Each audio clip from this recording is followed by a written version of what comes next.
Have you ever noticed how one single negative thought can hijack your entire day? One careless word, one tiny setback, and suddenly the whole world feels darker, heavier, almost unbearable. But here's the shocking truth. It's not the world that has changed. It's the lens through which your mind is seeing it. Imagine if, with just a simple shift, you could reprogram your brain to always find the light hidden inside the shadows. Wouldn't you want to know how? If this message stirs something inside you, don't forget to subscribe to Buddhism in every moment. Your support gives us the strength to keep creating more meaningful, heart-opening videos like this one. Part 1. Why our minds lean toward negativity. There is a moment in life that everyone knows too well. You wake up in the morning, perhaps in a beautiful city like New York, where the sun peeks through your blinds and the streets hum with the sound of life awakening. You take a breath, stretch, and prepare yourself for what could be a good day. But then something small happens. A stranger cuts you off in traffic, your boss sends a cold email, or a single word from someone you love lands the wrong way. Instantly, the sunshine fades. Suddenly, everything feels darker and the entire day becomes heavy with disappointment. It's fascinating, isn't it?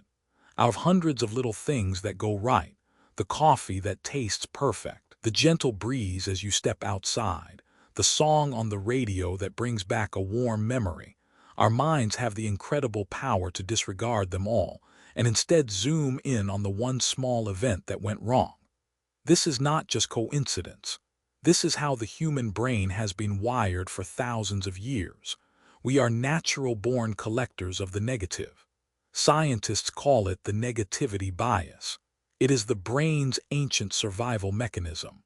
Long ago, our ancestors needed to constantly scan the environment for danger. A rustle in the bushes could mean food, but it could also mean a predator. Missing the good was unfortunate, but missing the bad could cost them their lives.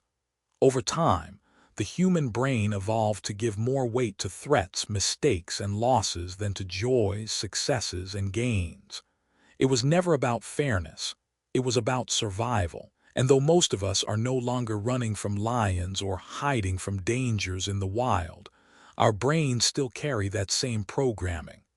That's why, even today, one insult can outweigh a dozen compliments. One disappointment can erase weeks of contentment. One fear can overshadow a lifetime of safety. The brain clings to what hurts because it believes that by doing so, it is protecting you. Yet here is the irony.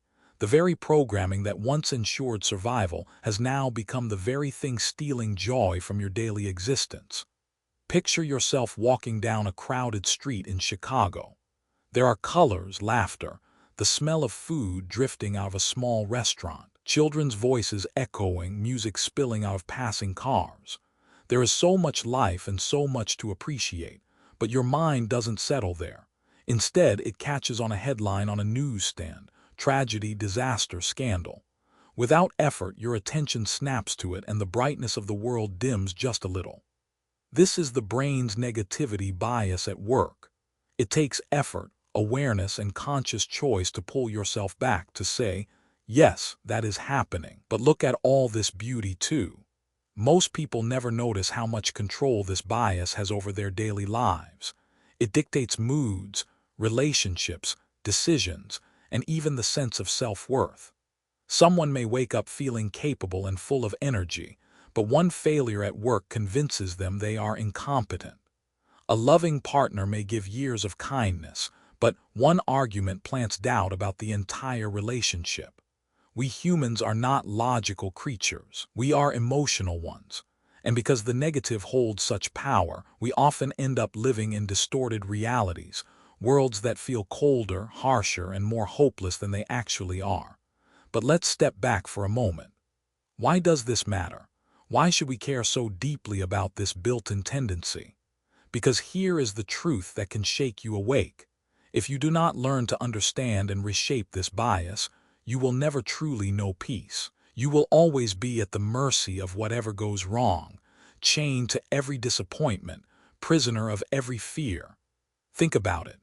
How many moments of your life have been stolen by a single thought that replayed over and over? How many times have you stood in a beautiful place, perhaps watching the waves crash against the shore in California, or standing before the vastness of the Grand Canyon, yet your mind refused to rest because it was busy obsessing about something negative that had happened earlier? How many sunsets have you missed because your mind was stuck on one hurtful comment? This is what the negativity bias does. It robs us of presence, of gratitude, of the ability to enjoy what is already good. It creates a mirage where the bad feels bigger than it is, and the good feels smaller than it should. And unless we intervene, it quietly shapes our lives without us even realizing it. But here lies the possibility of transformation. Just because the brain is wired one way does not mean it must stay that way forever. Neuroscience has shown us something extraordinary.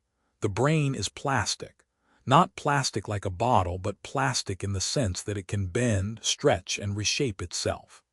This quality is called neuroplasticity, and it means that with awareness and practice, we can literally reprogram our minds. We can train ourselves not to ignore the negative. It's impossible to live without it, but to balance it, to see the good alongside it, and eventually to let the good take the lead. Yet the first step is always awareness. To change the way your mind works, you must first notice it. This means catching yourself when the bias hijacks your thoughts. It means pausing long enough to say, wait, is this really as bad as it feels, or is my mind magnifying it? It means daring to ask, what else is true? Because even in your hardest moments, there is always something else true. The pain may be real, but so is the love that surrounds you. The fear may be loud, but so is the resilience inside you. The disappointment may sting, but so does the hope that has carried you through every storm before this one. Take an ordinary example. You spill coffee on your shirt before a meeting. Instantly, frustration rises. You begin to think, this always happens to me. Why am I so careless? Now my whole day is ruined. That is the bias speaking. But pause and you may see another truth. Yes, this is inconvenient, but I have other clothes. I am still capable of doing my job. This is just a small event in a very long day. Suddenly, the world doesn't collapse. Suddenly, you reclaim perspective. It is not about denying the negative. It is about refusing to give it the power to dominate. Imagine holding two stones in your hand, one heavy and one light. If you stare only at the heavy one, you will convince yourself that your hand cannot carry the weight. But when you notice the lighter one too, you realize balance is possible. The brain works the same way. By seeing the good along with the bad, the weight of life becomes bearable again. Now here is where it gets even more interesting. Every time you make the choice to redirect your focus, to remind yourself of the good, you are building new pathways in the brain. Over time, these pathways strengthen, and what once felt forced begins to feel natural. The negative will still appear, but it will no longer hold you hostage. You will have trained your mind to notice the light even when the dark is loud. And that is the essence of reprogramming, not to erase the human tendency toward negativity, but to reshape it so that you are no longer dominated by it. Life will always contain challenges, heartbreaks, and difficulties. But if your mind has been taught to seek the good, then even in the hardest of times, you will find something steady to hold on to. Think again of the city morning. The stranger still cuts you off in traffic. The boss still sends a curt email. The argument with a loved one may still sting. But now, alongside those things, you also notice the laughter of a child on the sidewalk, the taste of your coffee, the sunlight on your skin. And these moments, though they seem small, become anchors. They remind you that life is not only pain, it is also beauty. It is not only disappointment, it is also joy. The question is not whether both exist. The question is which one you will train yourself to see first. That choice, what you see first, can change everything. Because the first thing you notice often sets the tone for the rest of your day. If you teach your brain to first notice the good, then the bad no longer overshadows everything else. Instead, it becomes one part of the story, not the whole story. And slowly, day by day, You build a different life, not because the world has changed, but because your way of seeing it has. When we begin to understand the force of negativity bias, it's almost like realizing that you have been living with a quiet but persuasive narrator in your mind, a narrator who exaggerates your flaws, highlights your mistakes, and whispers stories of failure louder than stories of hope. This narrator has been there since childhood, shaping how you see yourself and the world around you. Think back to your earliest school years. Maybe you received 100 kind words from teachers, but the one time a classmate laughed at your answer during a lesson, that memory stuck. Decades later, you might not recall the compliments, but you can remember the sting of that laughter. Or think of the times you were told "good job" at work, praised for showing up, delivering, creating. But the one performance review that pointed out your weaknesses carved itself into your memory like stone. This is not weakness. It is not personal failure. It is biology. Your brain was simply designed to cling to the negative. Yet, acknowledging that truth should not discourage you, it should liberate you. Because once you realize that your mind is biased, you stop mistaking that bias for reality. The voice that tells you you're not enough, you always fail, nothing ever works out, that voice is not the truth. It is the echo of your brain's survival instinct. It is simply louder than the softer truths, but that does not make it right. Let me take you to a busy street in Los Angeles.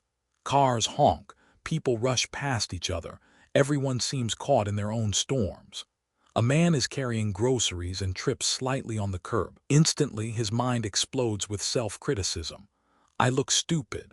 Everyone saw that. I'm clumsy. Why do I always embarrass myself? Yet in reality, no one even noticed. People are too lost in their own worries.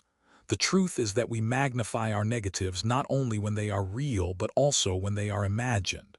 We live in stories our minds create, and the bias makes sure those stories lean towards shame, fear, and inadequacy. Why does this matter so deeply? Because every time you believe those distorted stories, you give them power. You let them write your narrative. Instead of living fully, you shrink.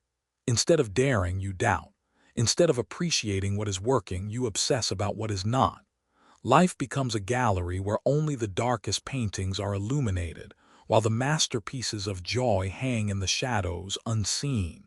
But let us pause and reflect. Is it possible that this bias, though heavy, can also be a teacher? Consider this. Without difficulty, you would not know resilience. Without sorrow, you would not understand joy. Without darkness, light would not be so striking. The negativity bias, though it seems cruel, is also what has allowed humans to survive, adapt, and evolve. The goal is not to eliminate it. That is impossible. The goal is to make peace with it, to understand its presence, and then to consciously choose balance. One powerful way to do this is by questioning the stories your mind tells. Let's say you make a mistake at work. Instantly, your mind screams, "I'm incompetent. My boss thinks less of me. This is the beginning of the end." Instead of swallowing this story whole, ask, what else could be true? Maybe you made a mistake, yes, but maybe you also handled dozens of other tasks with excellence today. Maybe your boss didn't even notice. Maybe this mistake will teach you something that prevents a bigger problem later. The event is real, but the catastrophic story is not. I remember standing once in Times Square, surrounded by the sensory overload of New York. Giant screens flashing, people brushing shoulders, taxis rushing past. It struck me how easily the negative grabs attention in such chaos. A siren blaring, a headline screaming tragedy, a single frown in the sea of faces our minds latch on. Yet in that same moment there are also people holding hands, a street musician playing soulful jazz, a child laughing at bubbles floating through the air. Both exist at once, but unless you train yourself to notice, your eyes and mind will keep defaulting to the noise of the negative. Negativity bias is like gravity. Left alone, it pulls you downward. But with awareness, you can learn to defy it, to rise above. It begins with micro choices. When someone criticizes you, can you balance it by remembering 3 compliments you've received?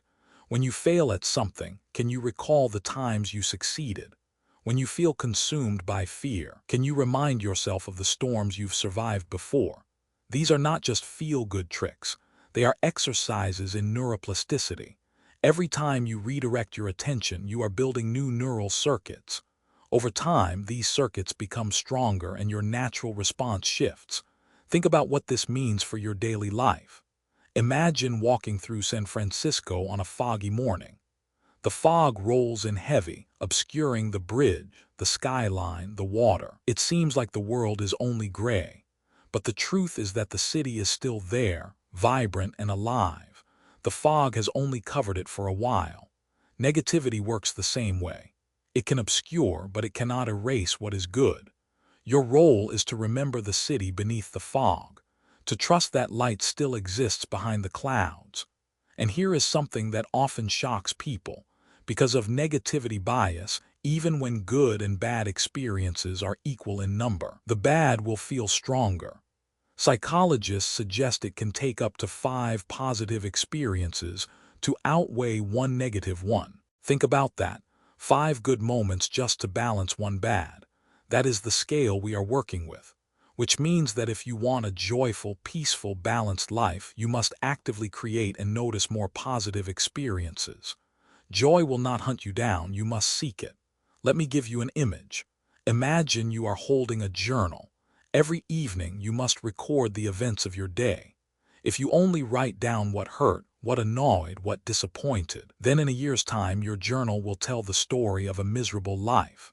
But if you intentionally record what uplifted you, what inspired you, what made you laugh, then your journal will paint a different story, one that feels lighter, fuller, and more beautiful. The life is the same. The story is different. And the story you choose becomes the reality you experience. This is why learning to work with negativity bias is not a luxury. It is survival for the soul. Without it, you risk drowning in distorted perceptions. With it, you reclaim the power to shape your inner world. Now pause and ask yourself, how many times have I let one negative comment outweigh the dozens of times someone expressed love? How many times have I let one failure erase years of effort? How many times have I believed the story that nothing good ever happens, even as blessings surrounded me? The first step in reprogramming your mind is to stop believing the bias is truth. Begin to see it as what it is, a survival instinct, outdated and exaggerated for modern life. When you name it, you shrink its power. When you catch it, you reclaim your freedom. And once you see it clearly, you can begin to rise. Rise above the voice that tells you that you are less. Rise above the story that convinces you that the bad defines everything. Rise into a new way of living, where you notice what is beautiful even in the midst of what is broken. This rising is not instant. It is a practice. It takes patience, persistence, and compassion for yourself. But imagine what it could mean, to walk through your days not as a prisoner of negativity but as a seeker of light. To know that while pain is real, it does not define you. To believe that even in the darkest night, stars are present if only you choose to look up. There is something almost seductive about negativity. It pulls you in the way a dark storm pulls your eyes to the horizon. Even when there is beauty nearby, your attention is stolen by the thundercloud. This is not only about survival but also about familiarity. The more often your mind has repeated its stories of fear and failure, the more comfortable those stories feel. Pain becomes a habit. Worry becomes a routine. And before long, negativity is not just a visitor in your mind. It has become a resident. Think of the times you've lain awake at night, the room silent, the world asleep, yet your mind replaying every mistake of the past decade. Why does it not replay your moments of triumph, your laughter, your victories? Because the negative has dug deeper grooves in your memory. Your brain, trying to protect you, rehearses what hurt you as if preparing for battle. But all it really does is exhaust you. This is why so many people wake up tired, even after a full night's sleep. The body rested, but the mind wrestled shadows all night. Negativity bias makes it hard to rest in the good. And when you cannot rest in the good, you cannot fully live. But here is a paradox. Negativity is loud, but it is not accurate. It screams louder than joy, but it doesn't tell the whole story. Imagine walking through Central Park in New York. Around you are families picnicking, joggers moving with rhythm, the smell of flowers blooming in the spring. But suddenly, you hear one person shouting angrily on the phone. That voice drowns everything else in your awareness. You go home later, and when asked, "How was the park?" you might say, "It was stressful, so much noise." But was that true?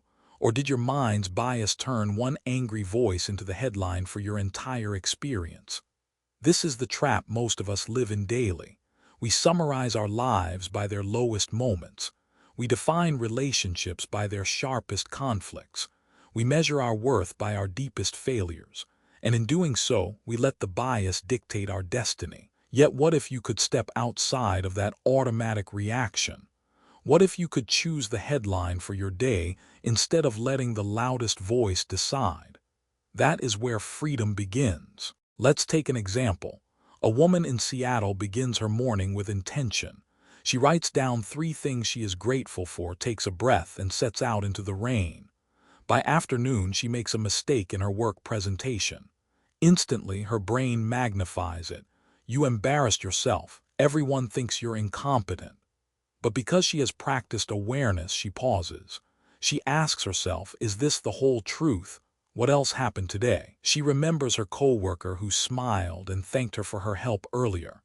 She recalls the email praising her from the week before. She acknowledges that yes, she stumbled, but it was one moment in a larger picture of dedication and value. Her day no longer collapses. Instead of drowning in one mistake, she sees the balance. That is what reprogramming looks like in practice. The danger of negativity bias is not only in how we see ourselves, but also in how we see others. Think about relationships. One argument can make you forget years of kindness. One flaw can blind you to countless acts of love. Couples often find themselves saying, "You never listen, you never care, you always do this," as if one negative trait defines the whole person. But no human is only their worst moment. Just as you are not only your failures, neither is anyone else.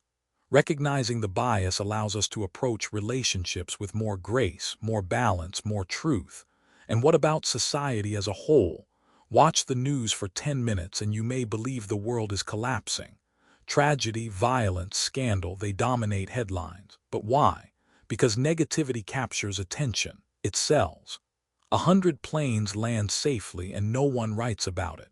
One plane crashes and it becomes the story of the year. Does this mean the world is only danger and despair? Of course not. But if you allow the bias, fueled by media, to shape your perception, you will believe you are living in a darker world than you really are.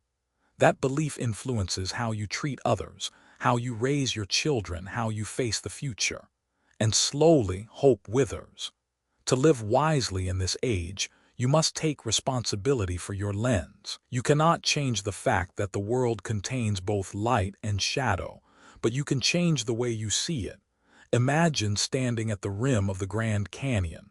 One person says, "It's too hot, too crowded, I just want to leave."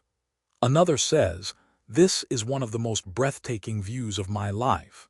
Both are standing in the same place. Both are telling different stories. Which one do you want to be?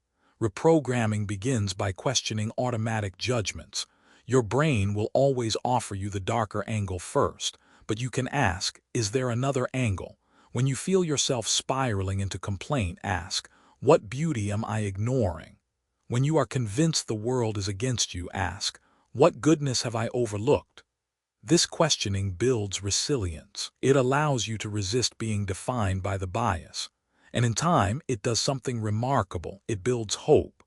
Not a shallow, blind optimism that denies problems, but a grounded hope that sees the whole picture. The world is hard, yes, but it is also beautiful. People can be cruel, yes, but they can also be kind. You can fail, yes, but you can also rise again. Both truths exist. Which truth you live in depends on which one you feed. Let me give you another image. Picture walking through Kyoto in spring. Cherry blossoms drift through the air, a scene of breathtaking beauty. But as you walk, you notice one branch broken, lying on the ground. If you stare only at the broken branch, you might say, "What a shame, the trees are ruined." Yet around you, thousands of blossoms still bloom, an entire landscape singing with color. Life is like this. The broken branches are real, but so are the blossoms. The bias pushes you toward the branch. Wisdom teaches you to lift your eyes to the bloom. And here is a truth that many resist. Happiness is not natural for most people. Survival is natural. Fear is natural. Caution is natural. Happiness must be chosen, cultivated, practiced. If you wait for your brain to deliver joy to you automatically, you will wait forever. Joy is the reward for those who choose to fight the pull of negativity and train themselves to see more. Ask yourself, do you want to be a collector of wounds or a collector of wonders? Do you want to replay every insult or replay every kindness? Do you want your memories to be albums of pain or galleries of beauty? The choice is yours, and it begins now with awareness of the bias and the courage to shift it. Negativity will never vanish. The storms will come, the nights will be long, the fears will whisper. But even in those moments, you can anchor yourself in the good. You can remind yourself, this is not the whole story. Life is larger than this pain. The sun has not stopped shining just because clouds cover it. And when you live this way, something profound begins to happen. You start to notice the small things, the warmth of your coffee, the smile of a stranger, the music on the street corner. These details, once invisible, become treasures. And over time, you realize that joy was never absent. It was only hidden beneath the noise. There is a quiet tragedy in realizing how many moments of beauty we miss simply because our minds are not trained to notice them. Imagine standing on the cliffs of Big Sur, the Pacific Ocean stretching endlessly before you, waves breaking with thunderous rhythm. The air is crisp, filled with salt and wind, and for a moment you feel the vastness of existence. Yet in the same instant, your phone buzzes and a single negative email pulls you out of that sacred view. Your attention collapses onto the words, the complaint, the criticism. You no longer see the ocean. You no longer feel the wind. All that remains is the bias, hijacking yet another moment of your life. This is what happens daily.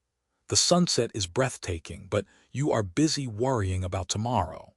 The laughter of a loved one rings in the room, but you are replaying an old hurt. Life is offering you beauty, but the bias keeps telling you that only the sharp edges matter. And when this happens again and again, you begin to live as if joy is rare, when in reality joy is everywhere, hidden under the weight of your own attention.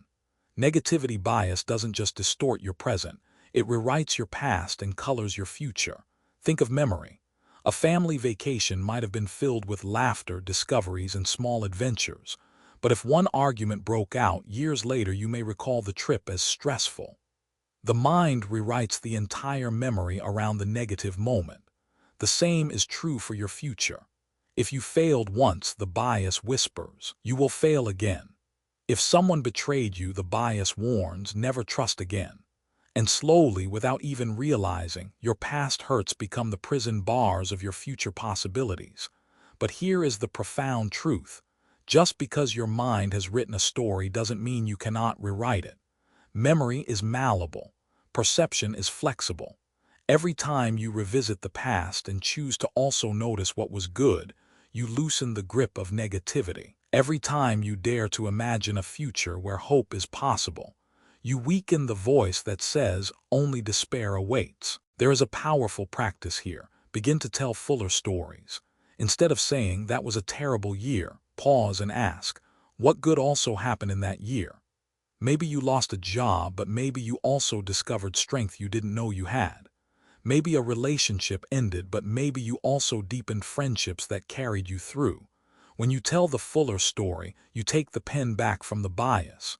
You stop letting one shadow define the whole landscape. Consider the city of Paris. For some, it is remembered as a place of beauty, art, romance. For others, one unpleasant encounter might taint the entire memory. A rude waiter, a missed train, a lost wallet. Both stories are true in fragments, but only one captures the whole. Which story you carry determines not only how you remember but also how you live now. And this leads us to the most essential realization. Negativity bias is not destiny. It is default, and defaults can be changed. You do not have to live chained to the loudest voice in your mind. You can learn to pause, to question, to balance, and eventually to rewire. It will not be instant, it will not be easy, but it will be worth it because the cost of not changing is a life half lived, a world half seen. Let us imagine for a moment a life where you remain at the mercy of this bias. Years pass. You achieve things, but you never savor them because the one failure always feels bigger. You build relationships, but you never fully trust them because one conflict always feels final. You walk through cities, landscapes, sunsets, but you never truly see them because your mind is always busy replaying shadows. At the end, you look back and feel that life was heavy, joy was rare, peace was fleeting. But was it true? Or was it only the lens you never changed? Now imagine the alternative. The same failures come, the same conflicts, the same losses. But you have trained your mind to balance, to seek, to notice. You fall, but you also see how you stood again. You argue, but you also recall the kindness that surrounded that moment. You lose, but you also see the gains you never acknowledged before. At the end, you look back and realize that life was both heavy and light, both storm and calm. But you chose to hold the calm closer, and that choice made all the difference. So how do we begin to make this choice? We start with awareness. Each time a negative thought arises, name it. This is my bias speaking. Each time a bad moment overshadows the day, pause. This is not the whole truth. Each time you replay a wound, remind yourself, this is one page in the story, not the entire book. Awareness does not silence the bias, but it loosens its grip. Then comes intention. You must decide daily to feed the good.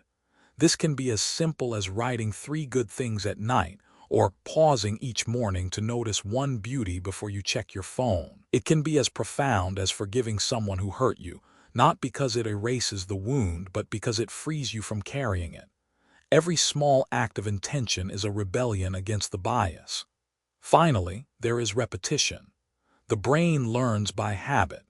The more often you practice awareness and intention, the more natural it becomes. Over months and years, the grooves of negativity begin to soften, and new grooves of positivity take shape. You will find yourself noticing beauty without trying, remembering blessings without forcing, believing in hope without faking. This is neuroplasticity in action. This is the miracle of being human. You are not fixed. You are fluid. You can change. And perhaps this is the greatest invitation, to live not as a victim of your mind's bias, but as the author of your perception. To know that while you cannot erase the storms of life, you can choose to also see the rainbows that follow. To know that while darkness is real, so is the light, and you are capable of holding both. So let me ask you now, what would your life look like if you trained your mind to always see the good? How many moments of beauty would return to you? How many relationships would soften and heal? How much lighter would your days feel? This is not a fantasy. It is a practice, and it begins the moment you choose to believe that your mind can be reshaped. Because in truth, life has always been a mixture of shadow and shine. The only difference is the lens, and when you reprogram your lens, you reprogram your life. Part 2. The power of perspective reframing every situation. Imagine standing on a mountain peak looking out at the vast landscape beneath you. The valleys are deep, the ridges are sharp, and the skies stretch endlessly. From your vantage point, the view is breathtaking. Yet, if you were standing at the bottom of that same mountain, the view would be entirely different. You would only see the rough terrain, the steep incline, the difficulty of the climb. The challenge would overshadow the possibility. This is the power of perspective. From one vantage point, everything can seem insurmountable. From another, the same challenges can look like opportunities for growth. What changes in between is not the world around you, but the way you choose to see it. The key to a more fulfilling life is not to wait for the world to change, but to shift how you perceive it. This simple act of reframing, A mental shift that changes the way we interpret our experiences has the power to transform your entire reality. Most of us go through life with the lens of negativity bias firmly in place, shaped by past hurts, disappointments, and fears. When we face a challenge, our immediate response is often shaped by our conditioning. We instinctively expect failure or fear the worst. But what if we could learn to see every situation as an opportunity to grow, rather than a threat to our safety or success? What if, instead of seeing problems as obstacles, we saw them as invitations to evolve? The concept of reframing is simple yet powerful. It involves changing the way we think about situations, emotions, or events by viewing them from a different angle. Reframing allows us to step back from the knee-jerk emotional reaction and look at the bigger picture. It helps us see the whole story, rather than focusing on the isolated parts that cause us distress. When we reframe, we create space for new possibilities to emerge, possibilities that we might have missed if we were stuck in the same old pattern of thinking. Let's take a closer look at how reframing works in real life. Picture a difficult conversation with a colleague at work. You might initially feel defensive, frustrated, or even angry. The old way of thinking would be to see this conversation as a confrontation, a source of stress that you want to avoid. But what if you chose to reframe the situation? What if you decided to see the conversation as an opportunity to understand your colleague better, to communicate more clearly, or to find common ground? By reframing, you change the energy of the entire experience. What once seemed threatening now becomes a chance for growth. You shift from being a passive participant in a negative experience to an active creator of a positive outcome. This is the magic of reframing. It changes how we approach life's challenges. Instead of shrinking from difficulty, we learn to face it with curiosity and resilience. Instead of allowing fear to control us, we use it as a tool for growth. Reframing doesn't mean ignoring the negative. It means expanding our vision so that the good can shine alongside the bad.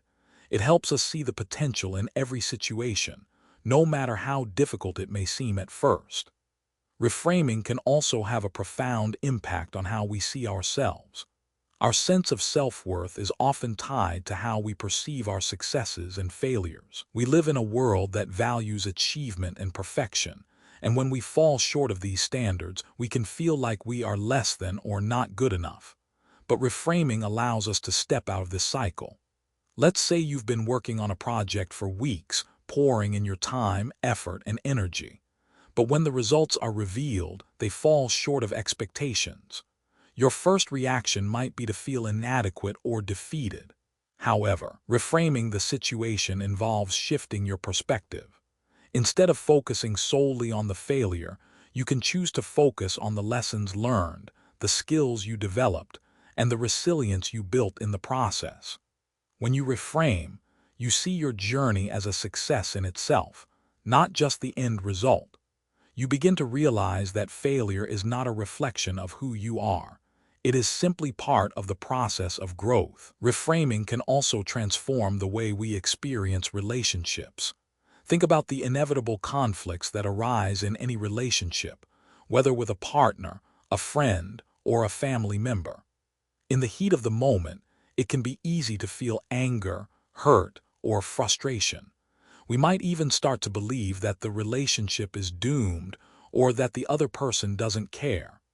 But reframing allows us to take a step back and see things differently. Instead of viewing the conflict as a personal attack, we can reframe it as a misunderstanding, an opportunity to communicate more effectively, or a chance to better understand each other's needs. When we reframe, we shift our focus from blame to understanding. We start to see the relationship not as a battlefield, but as a partnership where both people are trying to navigate their own challenges.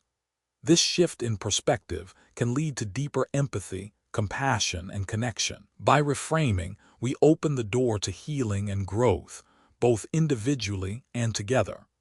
The power of reframing is also evident in how we approach failure. In a society that glorifies success and achievement, Failure often carries a stigma. We are conditioned to fear failure and to avoid it at all costs. But what if failure is not the enemy? What if it is simply a stepping stone on the path to success? When we reframe failure, we see it not as something to be ashamed of, but as a necessary part of the process. Consider a successful entrepreneur who has faced multiple setbacks before finding success. If this person had viewed each failure as the end of the road, they would never have continued. But by reframing failure as a learning experience, they saw each setback as an opportunity to pivot, adjust, and grow stronger. In this way, failure becomes not something to fear but something to embrace. It is a reminder that growth comes from struggle, and success is built on a foundation of resilience. Reframing also helps us deal with the emotional challenges that arise in life. It is easy to get caught up in negative emotions, anger, sadness, fear, guilt, and allow them to define our experience. But reframing allows us to step outside of our emotions and view them with a more compassionate eye. Instead of seeing anger as a destructive force, we can reframe it as a signal that something in our life needs attention or change. Instead of seeing sadness as a weakness, we can reframe it as a sign of emotional depth and sensitivity. This shift in perspective allows us to experience our emotions fully without being controlled by them. It empowers us to acknowledge our feelings without letting them define our actions. Reframing helps us cultivate emotional intelligence, allowing us to process our emotions in healthy ways and use them as tools for growth and healing. Ultimately, reframing is about more than just changing our thoughts. It is about changing the way we experience life itself. By shifting our perspective, we open ourselves up to new possibilities, new opportunities, and new ways of being. We no longer live at the mercy of our biases and fears, but rather as active creators of our own reality. Reframing empowers us to see the good in every situation, to find meaning in every challenge, and to embrace the fullness of life with open arms. And when you begin to reframe, you notice something remarkable. The world doesn't change, but your experience of it does. Where once you saw problems, you now see opportunities. Where once you felt stuck, you now feel free. And where once you lived in fear, you now live in possibility. This is the power of perspective. It's not about changing the world around you. It's about changing how you see it. As we continue exploring the transformative power of reframing, it becomes increasingly clear that this is not just an intellectual exercise. It is a practical tool that shapes how we live, how we act, and how we interact with others. Reframing is a bridge between where we are and where we want to be. It is a bridge between suffering and growth, between limitation and freedom. And in the context of life's inevitable challenges, it becomes a lifeline, offering us a way to navigate storms without being crushed by them. One of the most striking aspects of reframing is its ability to turn adversity into opportunity. Let's consider someone who is facing a personal crisis, perhaps the loss of a job, the end of a relationship, or a significant health issue. In the moment, the pain feels unbearable. It seems like life has dealt an unfair hand. The natural response is often to ask, "Why me? Why is this happening?" This is where reframing becomes invaluable. Instead of getting stuck in the "why me" mentality, reframing asks you to shift your focus from the question of why something is happening to the question of, "What is this situation inviting me to learn?" This subtle shift can make all the difference. It takes you out of victimhood and into a mindset of empowerment. Instead of focusing solely on the pain of the moment, you begin to look for the lessons and the opportunities that lie beneath the surface. For instance, if someone loses their job, the immediate reaction might be to feel devastated, as if everything they've worked for is slipping away. But reframing allows them to ask, "What doors are now open to me that I had not seen before? What new path could this loss be pushing me toward? How can I grow from this?" Suddenly, the situation transforms from an ending into a beginning. The job loss becomes an invitation to explore new possibilities, develop new skills, or even pursue a passion that had been long neglected. It is not the loss itself that defines the person, but the way they choose to perceive and respond to it. This is the essence of reframing. It is the recognition that even in our darkest moments, there are hidden blessings. The shift in perspective allows us to transcend the immediate pain and see beyond it. It does not erase the hurt, but it offers us the tools to move forward with a sense of purpose and hope. Another powerful example of reframing comes in the context of relationships. It's easy to see conflicts or misunderstandings as signs that a relationship is failing, that people are incompatible, or that things will never work out. But reframing gives us the ability to see disagreements as opportunities for growth. When we reframe, we start to see arguments not as threats but as invitations to better understand one another. We stop viewing conflict as something to avoid, and instead, we start to see it as a necessary and even healthy part of any relationship. Think about a married couple who experiences a serious disagreement. The old way of thinking would lead them to feel defeated or disconnected. The negativity bias would have them focusing on the emotions of the moment, anger, frustration, hurt, and using these emotions as evidence that the relationship is doomed. But reframing allows them to step back and ask, what can we learn from this situation? What is this disagreement teaching us about our needs, our communication styles, and our values? By reframing the situation, the couple can use the conflict as a foundation for deeper understanding, better communication, and ultimately a stronger relationship. This practice of reframing can also extend to how we view ourselves. How many times have you faced a setback and automatically assumed it meant something about your worth? You make a mistake at work, and you think, I'm not good enough. You miss a goal you set for yourself, and you conclude, I'm a failure. This is the danger of not reframing. We start to believe that our failures define us, rather than seeing them as part of the learning process. When we practice reframing, we begin to view ourselves with greater compassion and understanding. Instead of labeling ourselves based on our failures, we start to see each mistake as a stepping stone on the path to growth. Instead of saying, I failed, we can reframe and say, I am learning, I am evolving, I am on the path. This simple shift changes everything about how we view ourselves. It removes the shame and self-judgment that often accompany failure and replaces them with curiosity and self-compassion. It's important to note that reframing doesn't require us to deny the negative aspects of life. It doesn't mean that we ignore pain, suffering, or disappointment. Instead, it means that we learn to balance these negative experiences with a broader perspective that acknowledges the positive, the hopeful, and the possible. Reframing is not about dismissing the challenges we face. It's about finding the strength to rise above them, to see beyond them, and to use them as fuel for our personal transformation. This process of reframing is, in many ways, a spiritual practice. It invites us to step outside of our own egos and to see life from a higher vantage point.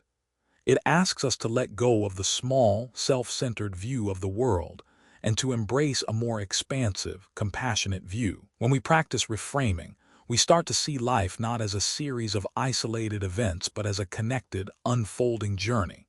We begin to understand that each moment, each experience is part of a larger story, a story that is constantly evolving and filled with meaning. The beauty of reframing is that it can be applied to any area of life. Whether it's your career, your relationships, your health, or your personal growth, reframing has the power to change the way you experience everything.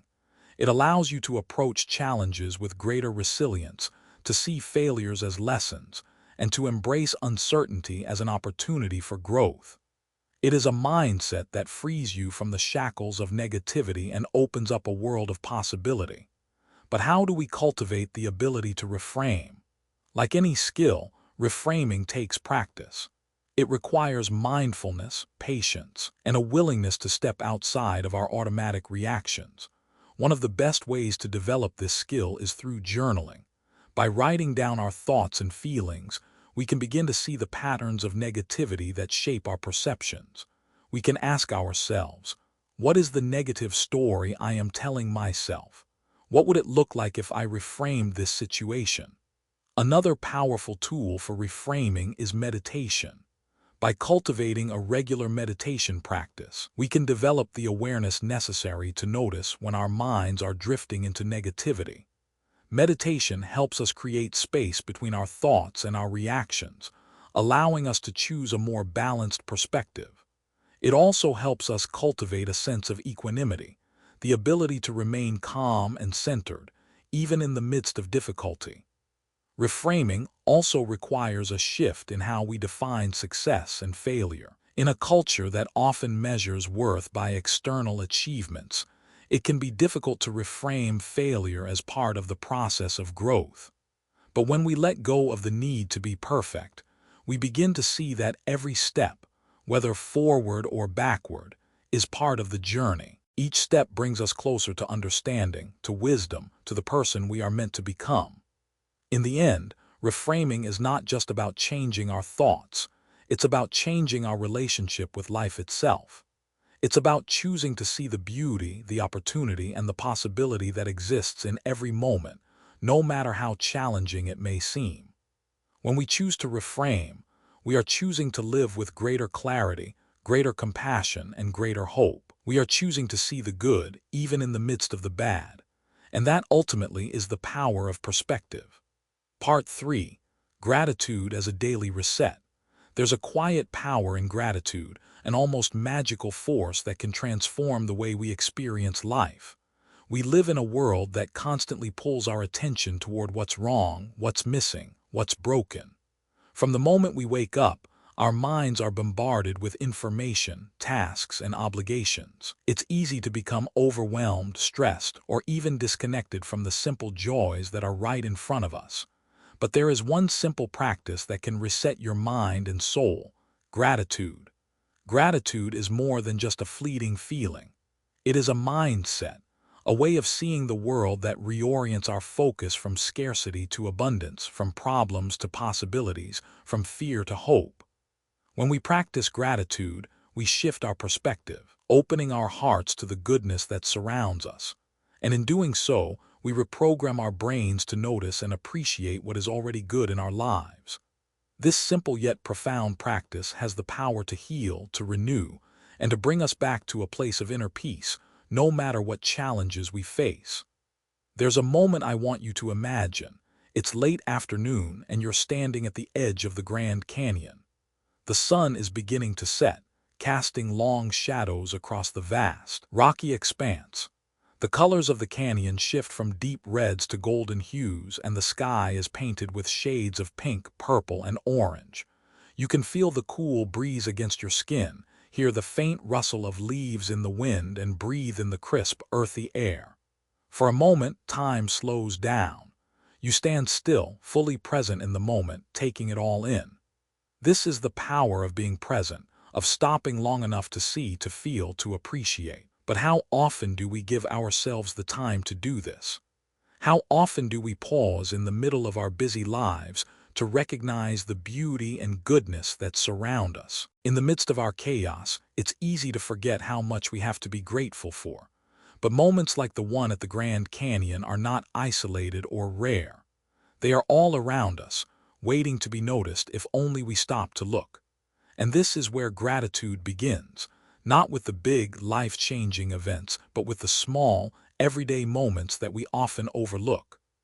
Gratitude as a daily reset is a powerful tool for mental and emotional wellness. It serves as an anchor when life feels chaotic, offering a grounding force that reminds us of the beauty and goodness that exist in every moment. The act of consciously choosing to focus on what we are grateful for trains our minds to see the good, even when the bad seems overwhelming. It is a practice of shifting our attention from what is lacking to what is abundant, from what is negative to what is positive, from what is hard to what is hopeful. One of the most effective ways to integrate gratitude into your daily life is through a simple yet transformative practice: writing a gratitude letter. Take a moment to think of someone who has had a positive impact on your life. It could be a friend, a family member, a mentor, or even a stranger who showed you kindness at just the right moment. Write them a letter, not necessarily to send, but to express your appreciation for what they've done for you, how they've supported you, and how they've made your life better. Write it as if you are sitting down face to face with them, pouring your heart out. The beauty of this practice lies in its simplicity. By writing a gratitude letter, you are actively engaging your brain in the process of appreciation. You are rewiring your thoughts to focus on the positive influence this person has had in your life. As you reflect on their impact, you begin to recall the moments of kindness, support, and love that you've experienced with them. You start to realize just how much good exists in your life and how much you have to be thankful for. Even if you never send the letter, the act of writing it shifts your perspective. It anchors you in the truth that you are not alone, that you are supported, and that you are surrounded by love and goodness. This simple act of gratitude has the power to reset your emotional state, to lift you from feelings of frustration, worry, or overwhelm, and bring you back to a place of peace. But the practice of gratitude doesn't end with writing letters. Another powerful way to cultivate gratitude in your life is through a gratitude walk. This is exactly what it sounds like, taking a walk outside, whether it's through your neighborhood in the park or just around the block, and speaking aloud the things you are grateful for. As you walk, let your mind wander to all the things, big and small, that fill your life with goodness. You might start by appreciating the warmth of the sun on your face or the sound of birds singing in the trees. You might reflect on the love of your family, the beauty of nature, or the kindness of a stranger. You might even begin with something as simple as being thankful for your own breath, for the fact that you are alive and able to experience this moment. The power of a gratitude walk lies in its ability to engage multiple senses. As you walk, you are grounding yourself in the present moment, while also actively shifting your focus toward the positive. This practice encourages you to step outside of your own thoughts and immerse yourself in the world around you, appreciating the simple, everyday miracles that often go unnoticed.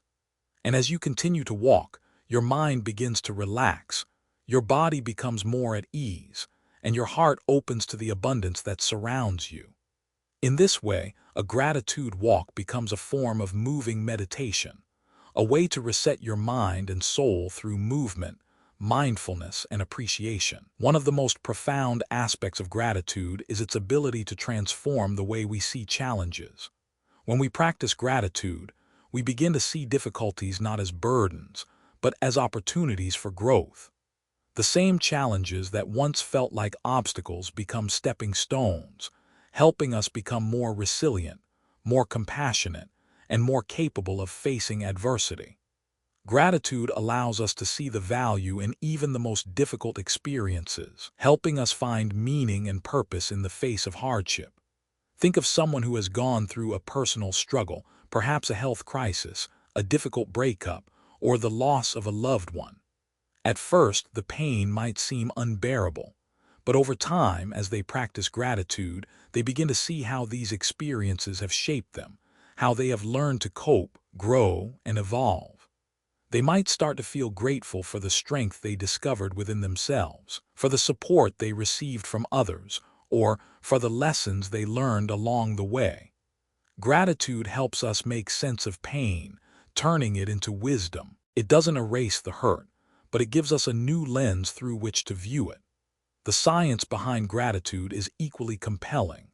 Research has shown that practicing gratitude on a regular basis can have profound effects on both our mental and physical health. Studies have found that people who engage in daily gratitude practices experience lower levels of stress, anxiety, and depression.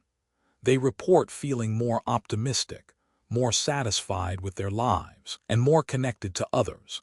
Gratitude has even been shown to improve sleep quality, boost the immune system, and increase overall well-being. When we practice gratitude, we are literally rewiring our brains to focus on the positive, strengthening neural pathways that promote happiness, contentment, and resilience. Gratitude is not just an antidote to negativity.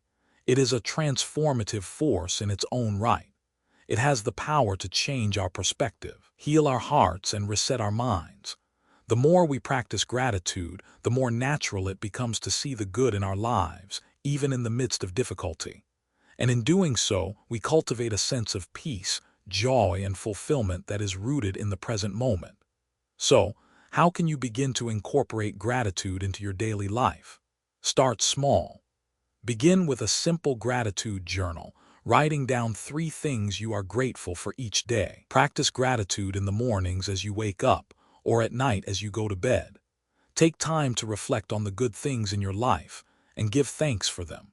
And remember, the more you practice, the more it becomes a natural part of who you are.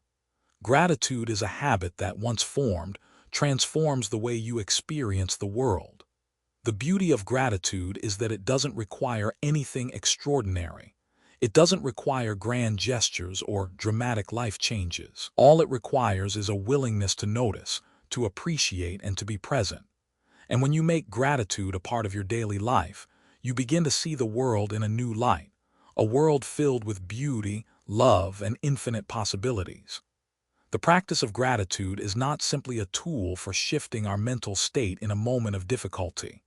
It is, in fact, a spiritual practice, a means of cultivating a deeper sense of connection to ourselves, to others, and to the world around us.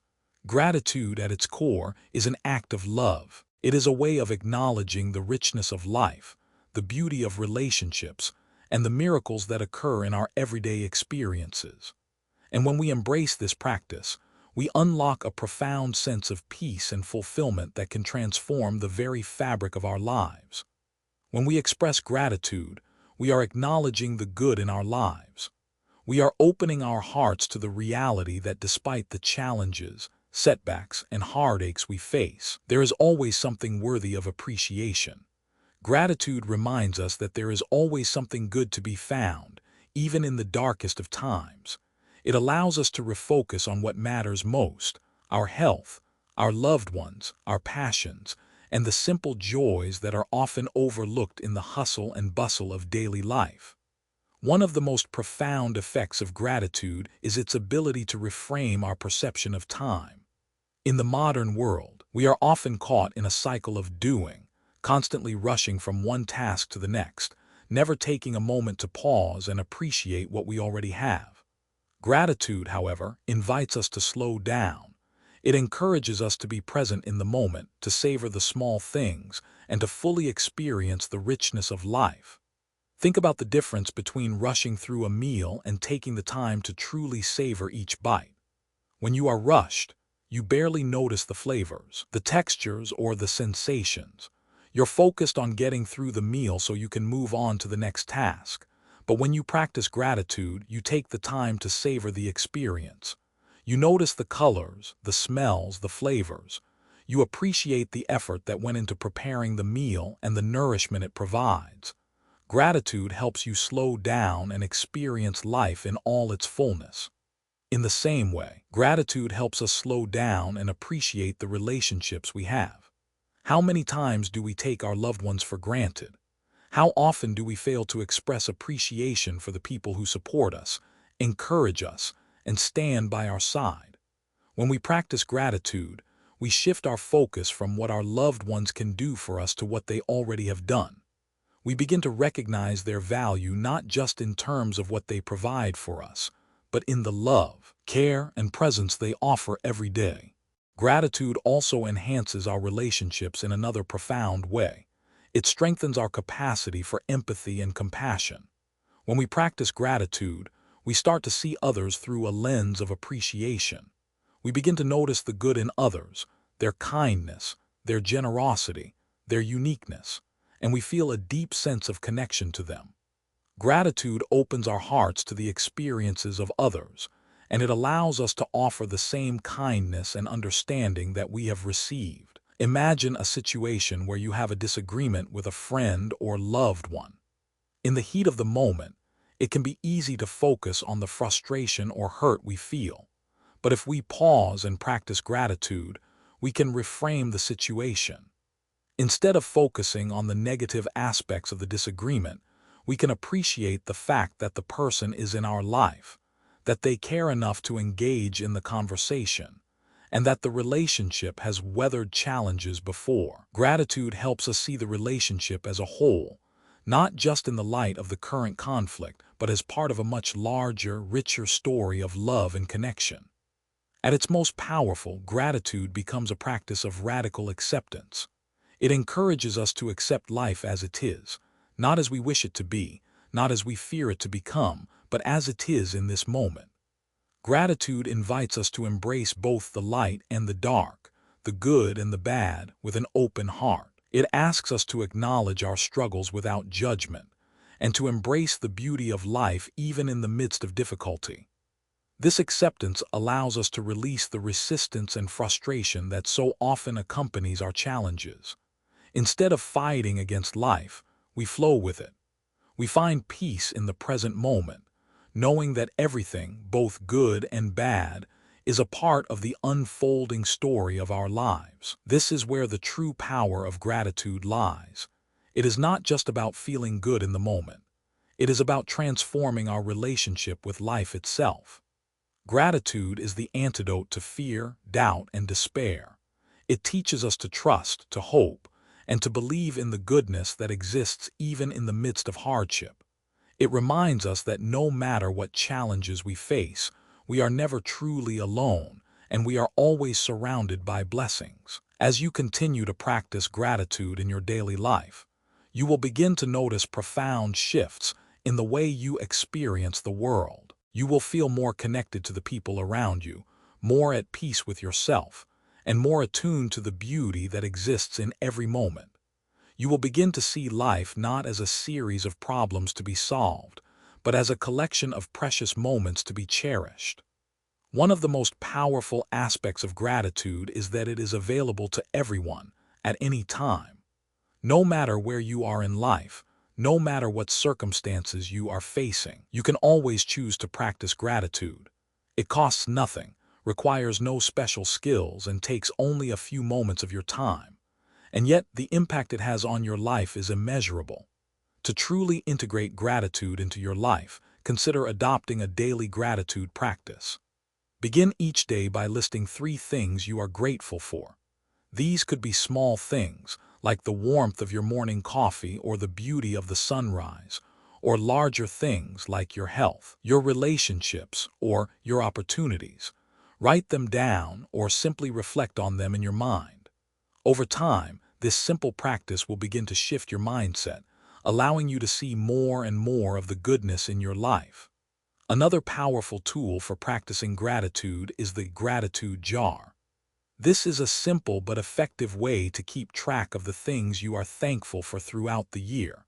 Place a jar somewhere visible in your home, and each time you feel grateful for something, whether big or small, write it down on a piece of paper and add it to the jar. At the end of the year, read through the notes to see just how much you have to be thankful for. This practice serves as a constant reminder of the blessings that surround you and helps you focus on the positive, no matter what else is happening in your life. Gratitude can also be a shared practice. Take time to express your appreciation to the people around you. Tell them what they mean to you, how they have impacted your life, and how grateful you are for their presence. By sharing gratitude, you create a ripple effect of positivity that not only strengthens your relationships but also spreads warmth and kindness to those around you. Gratitude is contagious. It's a practice that, when shared, can change the energy of an entire community. In conclusion, gratitude is not just a feel-good practice. It is a transformative force that has the power to change the way you experience life. When you practice gratitude, you reset your mind and soul, shifting from a place of scarcity and fear to a place of abundance and hope. You begin to see life in all its richness and beauty, even in the midst of challenges. Gratitude allows you to appreciate the simple joys, to recognize the blessings that are often hidden, and to open your heart to the possibility of more. It is a practice that, when embraced fully, can transform your life from the inside out. Part 4. surrounding yourself with the right energy. The energy that surrounds us is not merely a passive background to our lives. It is the very force that shapes our thoughts, emotions, and behaviors. It is the invisible thread that connects us to everything we experience, and in many ways, it dictates the quality of our lives. From the moment we wake up to the sound of an alarm to the moment we fall asleep, we are constantly interacting with and absorbing the energy of our environment. This energy comes from many sources: our physical surroundings, the people we interact with, and, increasingly in today's world, the digital spaces we occupy. Every day, we are flooded with stimuli that influence our thoughts and emotions. The way we react to these stimuli can either build us up or tear us down, but the key to transforming your life is recognizing that you have the power to choose the energy that shapes your world. You can curate your environment, intentionally surrounding yourself with the right energy that supports your well-being, your growth, and your happiness. Your environment dictates your mindset in profound ways. If you spend your days surrounded by negativity, whether in the form of toxic relationships, constant bad news, or a cluttered, chaotic space, your mind will absorb that negativity. You will begin to mirror it. You will become trapped in the cycle of stress, fear, and dissatisfaction. But when you surround yourself with positive energy, when you intentionally choose environments and people that uplift you, your mind will start to reflect that positivity. It's easy to overlook just how much our surroundings influence our thinking. We often take for granted the impact of the people we spend time with or the content we consume. But the truth is, every conversation, every piece of media, and every interaction leaves an imprint on our minds. The more we allow ourselves to be immersed in negativity, the more it becomes a part of us. On the other hand, when we choose environments that nurture us, we begin to internalize the positivity, creativity, and peace that we experience in those spaces. Take, for example, the impact of social media. In today's world, social media is everywhere. It's a place where we can connect with friends and strangers alike, where we can find inspiration, and all too often, where we are bombarded with negativity. The news cycle is relentless, with headlines full of fear, anger, and tragedy. We are exposed to the worst parts of humanity, and while it's important to stay informed, it's easy to become overwhelmed by the constant stream of bad news. But here's the problem. When we expose ourselves too much to negativity, we start to absorb it. It becomes our lens for seeing the world. It shapes how we feel about ourselves, about others, and about life in general. The constant barrage of doom and gloom creates a mental environment of fear and stress.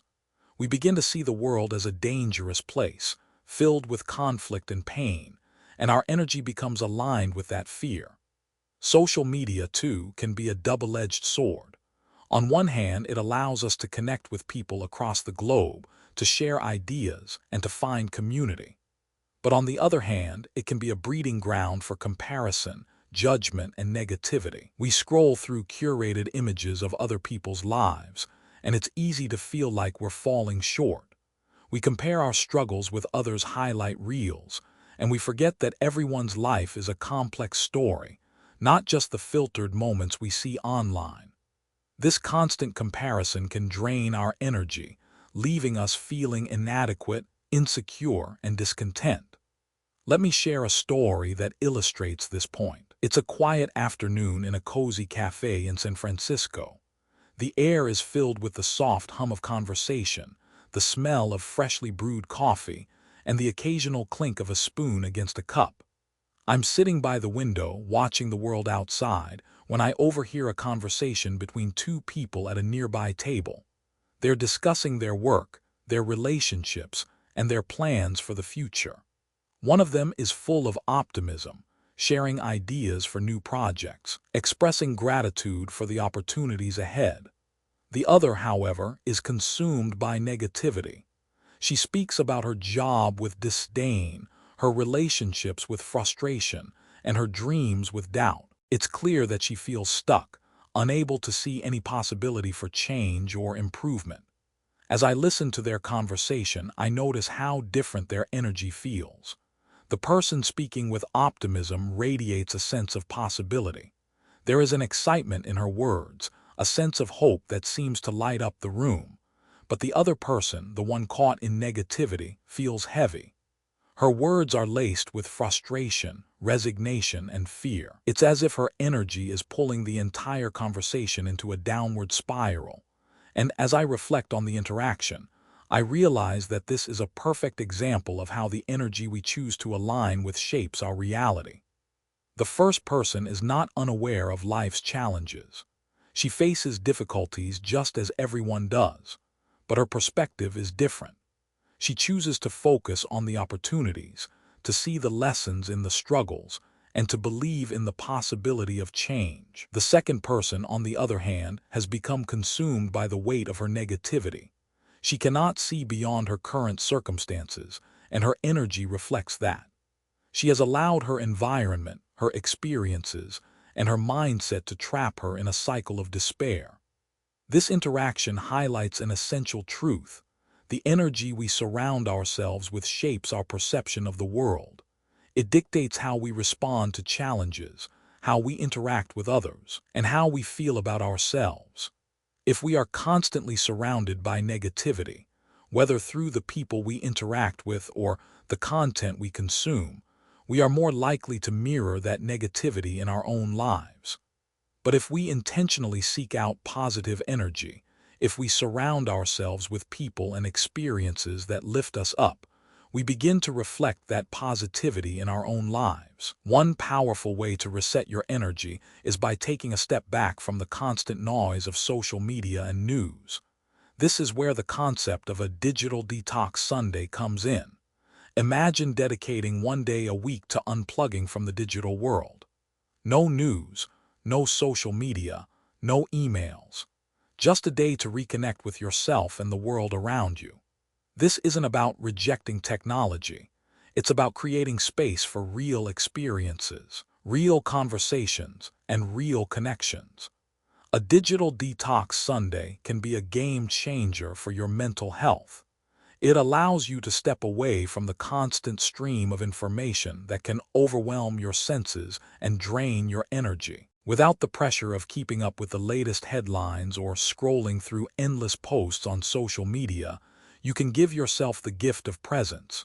You can spend the day outdoors, engage in a hobby, or simply rest and recharge.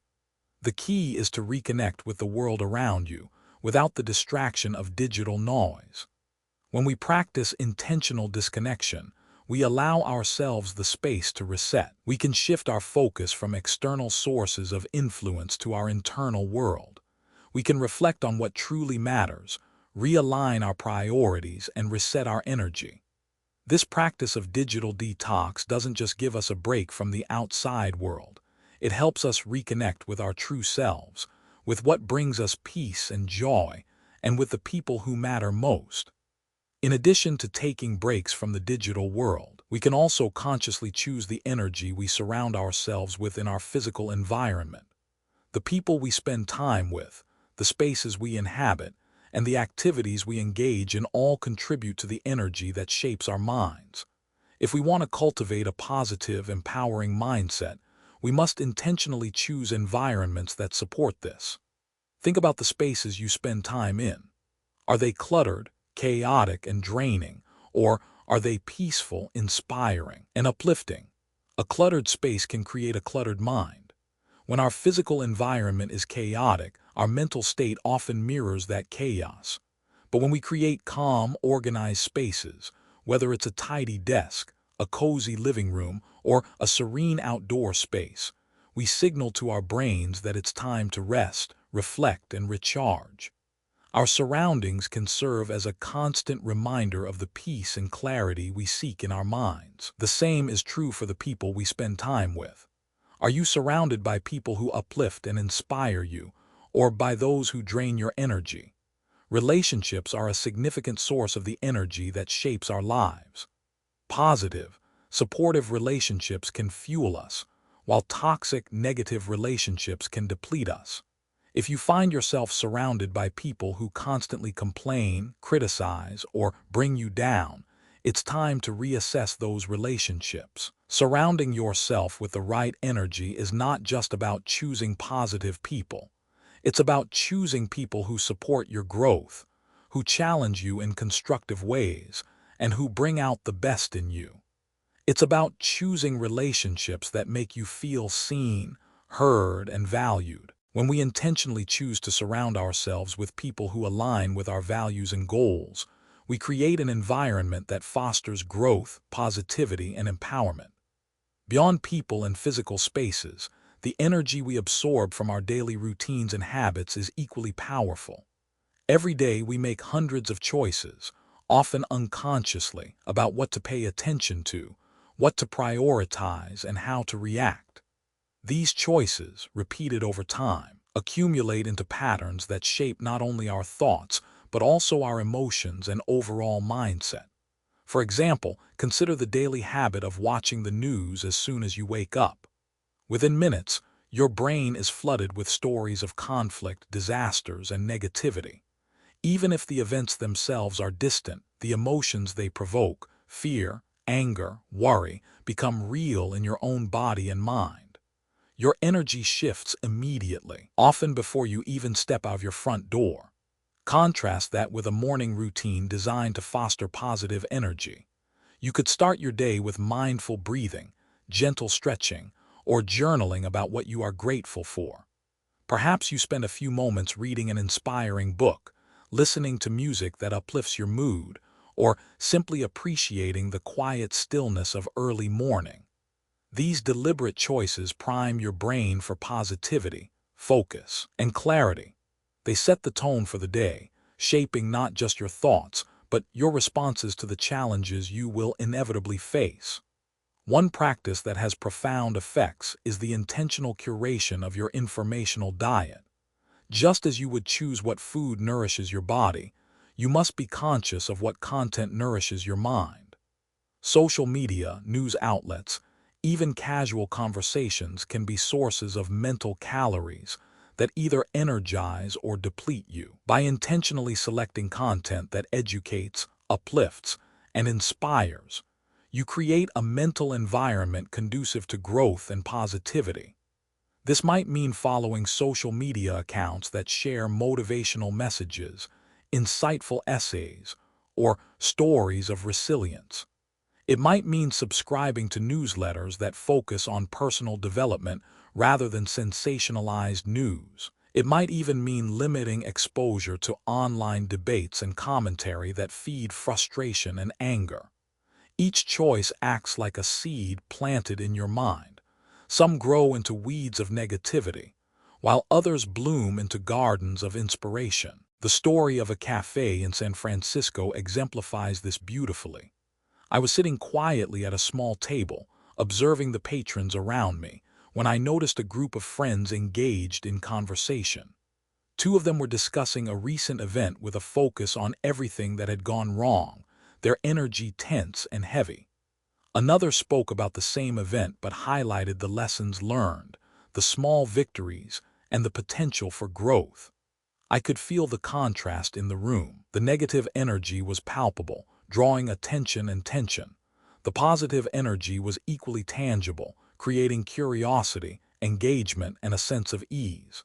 Even from a distance, simply witnessing the conversation, I could sense how profoundly the energy we absorb and emit affects not just our own state but those around us. This insight has practical implications. You can consciously choose the conversations, interactions, and environments you expose yourself to. It might mean politely distancing yourself from individuals who drain your energy or who consistently focus on negativity. It might mean seeking out mentors, friends, or colleagues whose energy is aligned with your values and goals. It might even mean restructuring your digital life so that what you consume supports, rather than undermines, your mental and emotional well-being. The idea of a digital detox Sunday is a powerful extension of this principle. By dedicating one day a week to disconnect from screens, news, and social media, you allow your mind to reset. You create a space to experience life directly, without the filter of external influences. You might take a long walk through a park, noticing the rustle of leaves, the chirping of birds, or the smell of fresh grass after rain. You might spend time reflecting on your personal goals, journaling about your experiences, or connecting with loved ones face to face. Without the constant stream of external input, you allow your own inner energy to surface, and you can choose consciously what to focus on. This practice does more than provide temporary relief. It rewires your brain to seek and appreciate direct experience rather than being constantly pulled by external distractions. It strengthens the neural pathways associated with mindfulness, presence, and positive attention. In this way, a single day of intentional digital detox becomes a catalyst for a more sustained shift in energy, mindset, and life experience. Surrounding yourself with the right energy also involves physical space and lifestyle choices.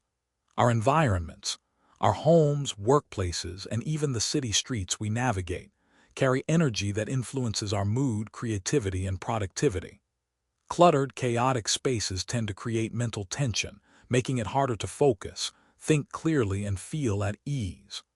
Organized, calm spaces, on the other hand, promote clarity, relaxation, and a sense of control. Small adjustments, such as keeping your desk tidy, arranging plants in your living space, or creating a dedicated area for meditation or reflection, can create an energetic shift that impacts every aspect of your life.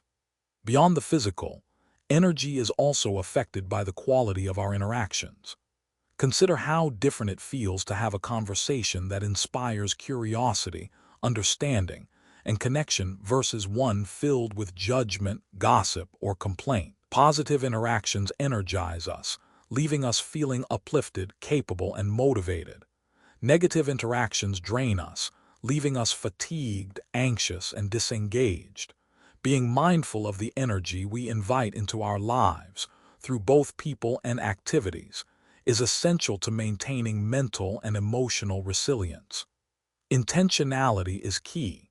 Just as we plan our meals for nutritional balance, we must plan our exposure to energy for psychological and emotional balance.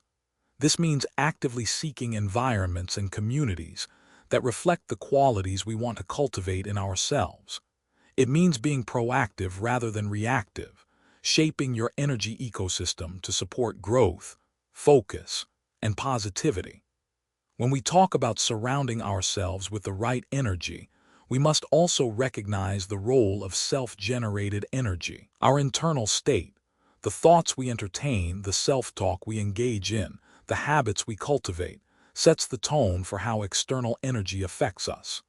Even in challenging environments, we can maintain equilibrium by managing our internal energy.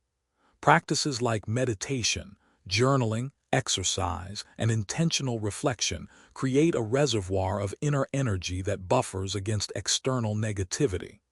Moreover, the energy we cultivate internally attracts similar energy externally.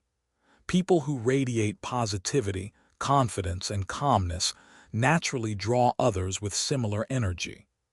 Conversely, those dominated by fear, criticism, or judgment attract people and situations that mirror those qualities. This is a fundamental principle of energy dynamics, like attracts like.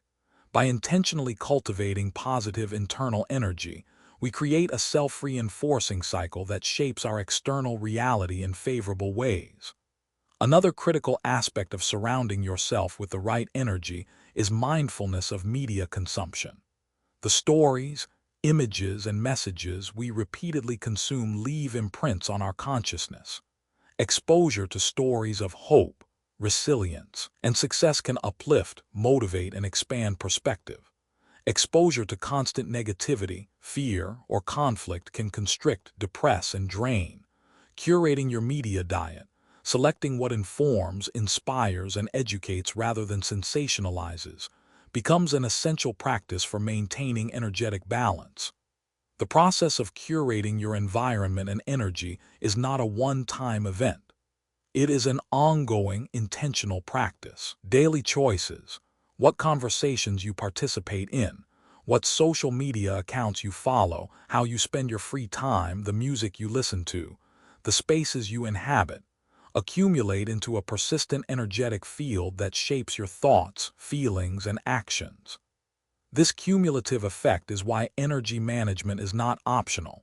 It is central to mental, emotional, and spiritual well-being. Consider this. A person who spends years immersed in toxic conversations, negative social media, and chaotic environments may wonder why they feel constantly drained, anxious, or unfulfilled. It is not merely circumstance. It is the energy they have been allowing into their lives. Conversely, someone who deliberately cultivates spaces, relationships, and habits that reflect clarity, positivity, and support experiences a profound sense of vitality, purpose, and resilience. Ultimately, surrounding yourself with the right energy is a practice of personal sovereignty. It is a recognition that while you cannot control every circumstance, you can control what you allow to influence you. It is an acknowledgement that your mind and heart are precious, and that protecting them from unnecessary negativity is not selfish. It is essential. By combining conscious environment choices, mindful consumption of media, intentional relationships, and regular practices such as digital detox Sundays, gratitude walks, and reflective journaling, you create a protective ecosystem of positive energy. Within this ecosystem, your mind can flourish, your creativity can expand, and your emotional resilience can strengthen. The world may still contain challenges, negativity, and chaos, but within your carefully curated energy environment, you can navigate life with clarity, calmness, and purpose. As we explore this concept further, it becomes clear that energy is not only what we absorb, it is also what we radiate. Every thought we entertain, every emotion we feel, and every word we speak sends ripples into the world around us. The people we encounter, consciously or unconsciously, are affected by the energy we emit. A calm, centered, and positive energy can uplift a room, while stress, frustration, and negativity can create tension and conflict.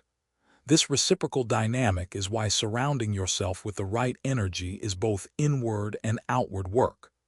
Not only do you cultivate spaces, media, and relationships that nourish you, but you also become a source of energy for others, amplifying the impact of positivity in your environment. Consider a morning in Boston, where a local cafe becomes a microcosm of energy dynamics.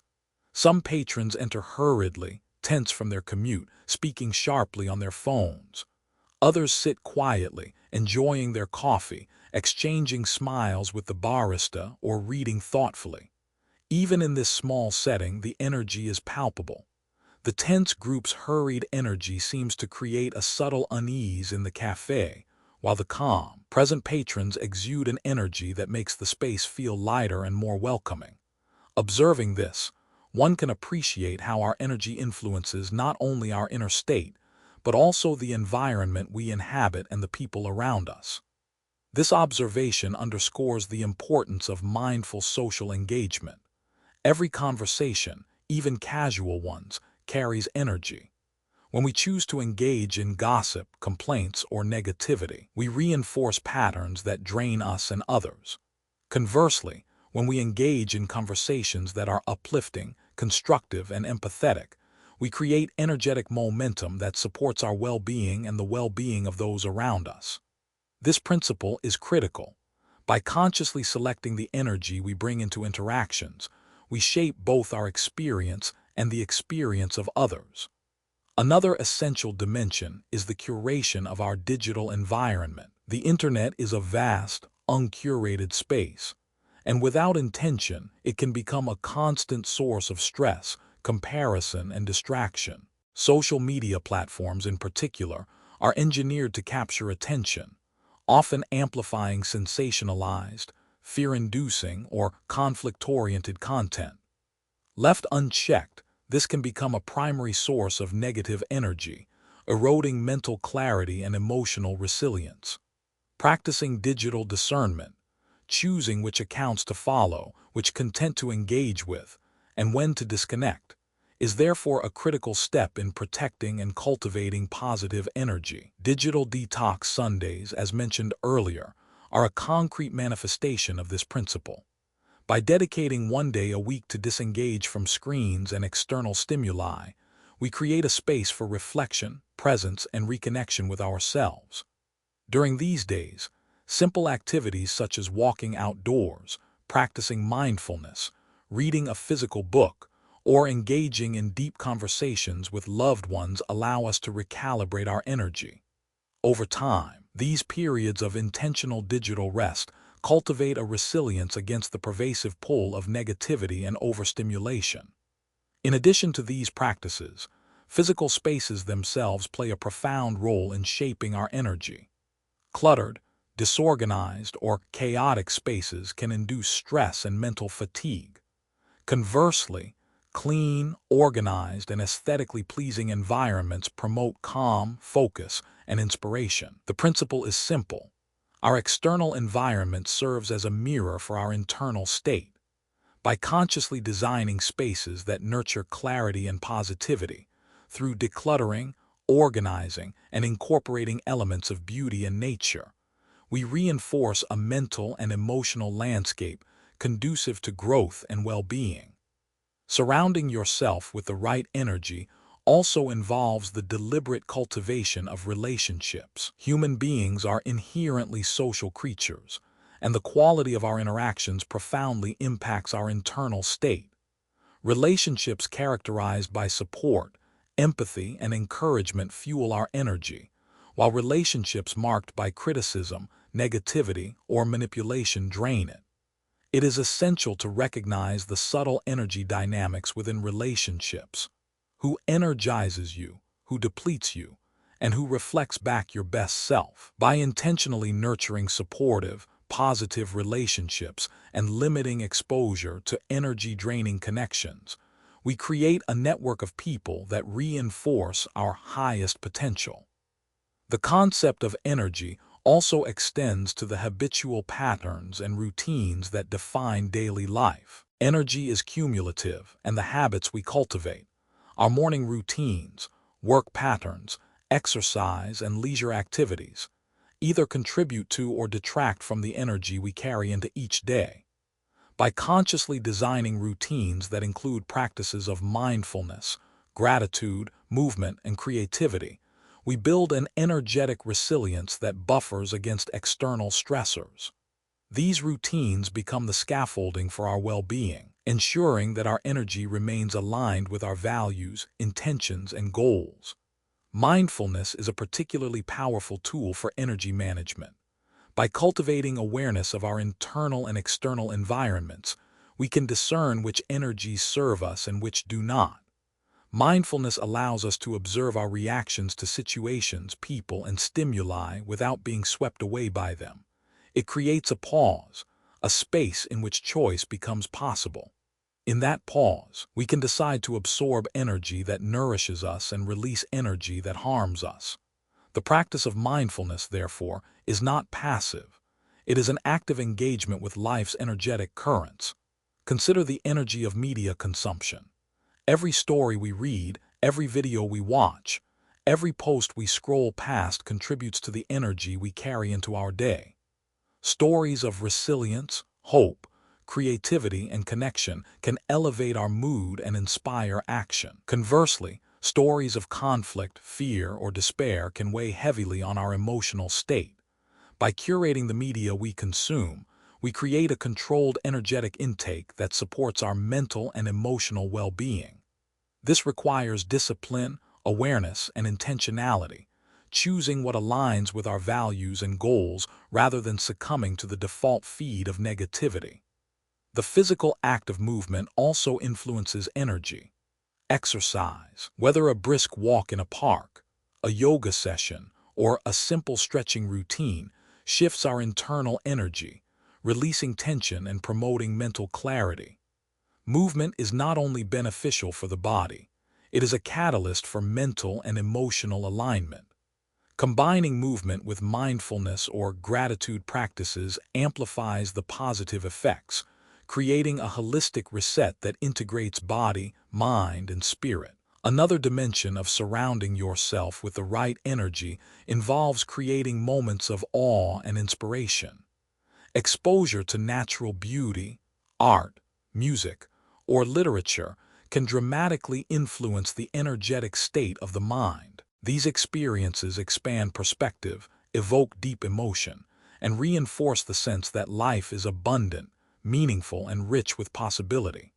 Whether it is walking along the cliffs of Big Sur, attending a live symphony in Chicago, or exploring a local museum in Philadelphia, intentional encounters with beauty and creativity feed the soul and elevate our energetic state.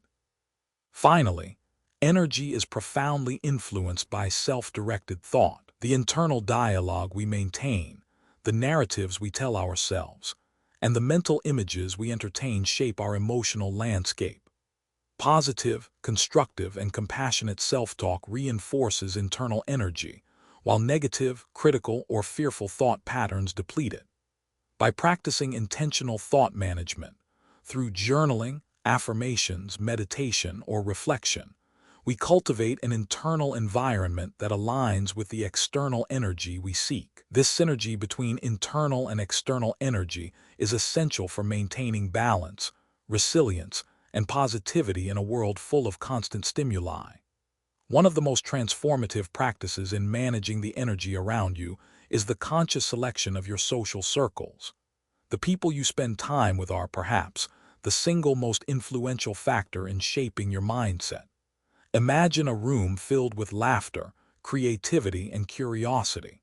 The energy is palpable, ideas flow freely, encouragement is abundant, and the air feels lighter. Now, imagine a room dominated by complaint, envy, and criticism. Even if the room is physically the same, the energy is completely different. The subtle shift in vibration affects how you think, how you feel, and how you behave. Choosing to surround yourself with positive, supportive people doesn't mean avoiding reality or ignoring conflict. It doesn't mean isolating yourself from honest feedback or difficult conversations. It means intentionally investing in relationships that nourish, uplift, and challenge you in ways that align with your growth. A friend who pushes you to be your best, a mentor who offers guidance without judgment, a partner who encourages your dreams. These are not just companions, they are energetic anchors that stabilize your internal state. Conversely, relationships that constantly drain energy can erode your sense of self over time. Subtle criticism, constant negativity, or an obsessive focus on the struggles of life can create a habitual mental loop in which you begin to mirror those energies. Over weeks and months, you may find yourself thinking more critically, feeling more anxious, or doubting your own capabilities, not because of your personal circumstances, but because of the energy you are absorbing. Recognizing this pattern is the first step toward reclaiming your energetic sovereignty. A practical way to begin is by creating a relationship audit. Take a moment to reflect on the people you interact with most frequently. Consider how you feel after engaging with them. Are you energized, inspired, and motivated? Or do you feel drained, frustrated, and small? This reflection is not about labeling people as good or bad, but about recognizing the energetic impact they have on your life. With this awareness, you can make intentional choices about where to invest your time, energy, and presence. Beyond interpersonal relationships, the energy of your physical and virtual environment matters immensely. The spaces we inhabit daily, our homes, workplaces, and even the digital spaces we frequent, imprint energy onto our psyche. A cluttered, noisy, or chaotic environment creates cognitive load, increasing stress and reducing mental clarity. Conversely, clean, organized, and aesthetically pleasing spaces promote calm, focus, and well-being. Even small adjustments, like opening a window to let in natural light, placing a plant on your desk, or arranging objects to reduce visual chaos, can create an immediate shift in energetic resonance. The digital world is an especially critical area of focus. Constant exposure to notifications, social media, and news updates can overwhelm your mental filters and create a persistent state of hyper-alertness. This is why digital detox Sundays, a practice of intentionally unplugging from the digital realm, is so effective. During these periods, you allow your brain to rest from continuous external input. You create the space for reflection, for mindful observation, and for engaging with the world in a way that restores your energy rather than depletes it. During a digital detox Sunday, one might take a walk through a park, noticing the textures of the leaves, the sound of birds, the movement of the wind. Every step becomes a meditation, a conscious reconnection with the physical world. Without the interference of screens and notifications, the mind begins to recalibrate, returning to a baseline state of balance and attentiveness. Over time, these regular practices of disengagement strengthen neural pathways associated with mindfulness, patience, and emotional regulation, effectively reinforcing the quality of energy we carry forward into the week. The way we consume media on non-detox days is equally critical.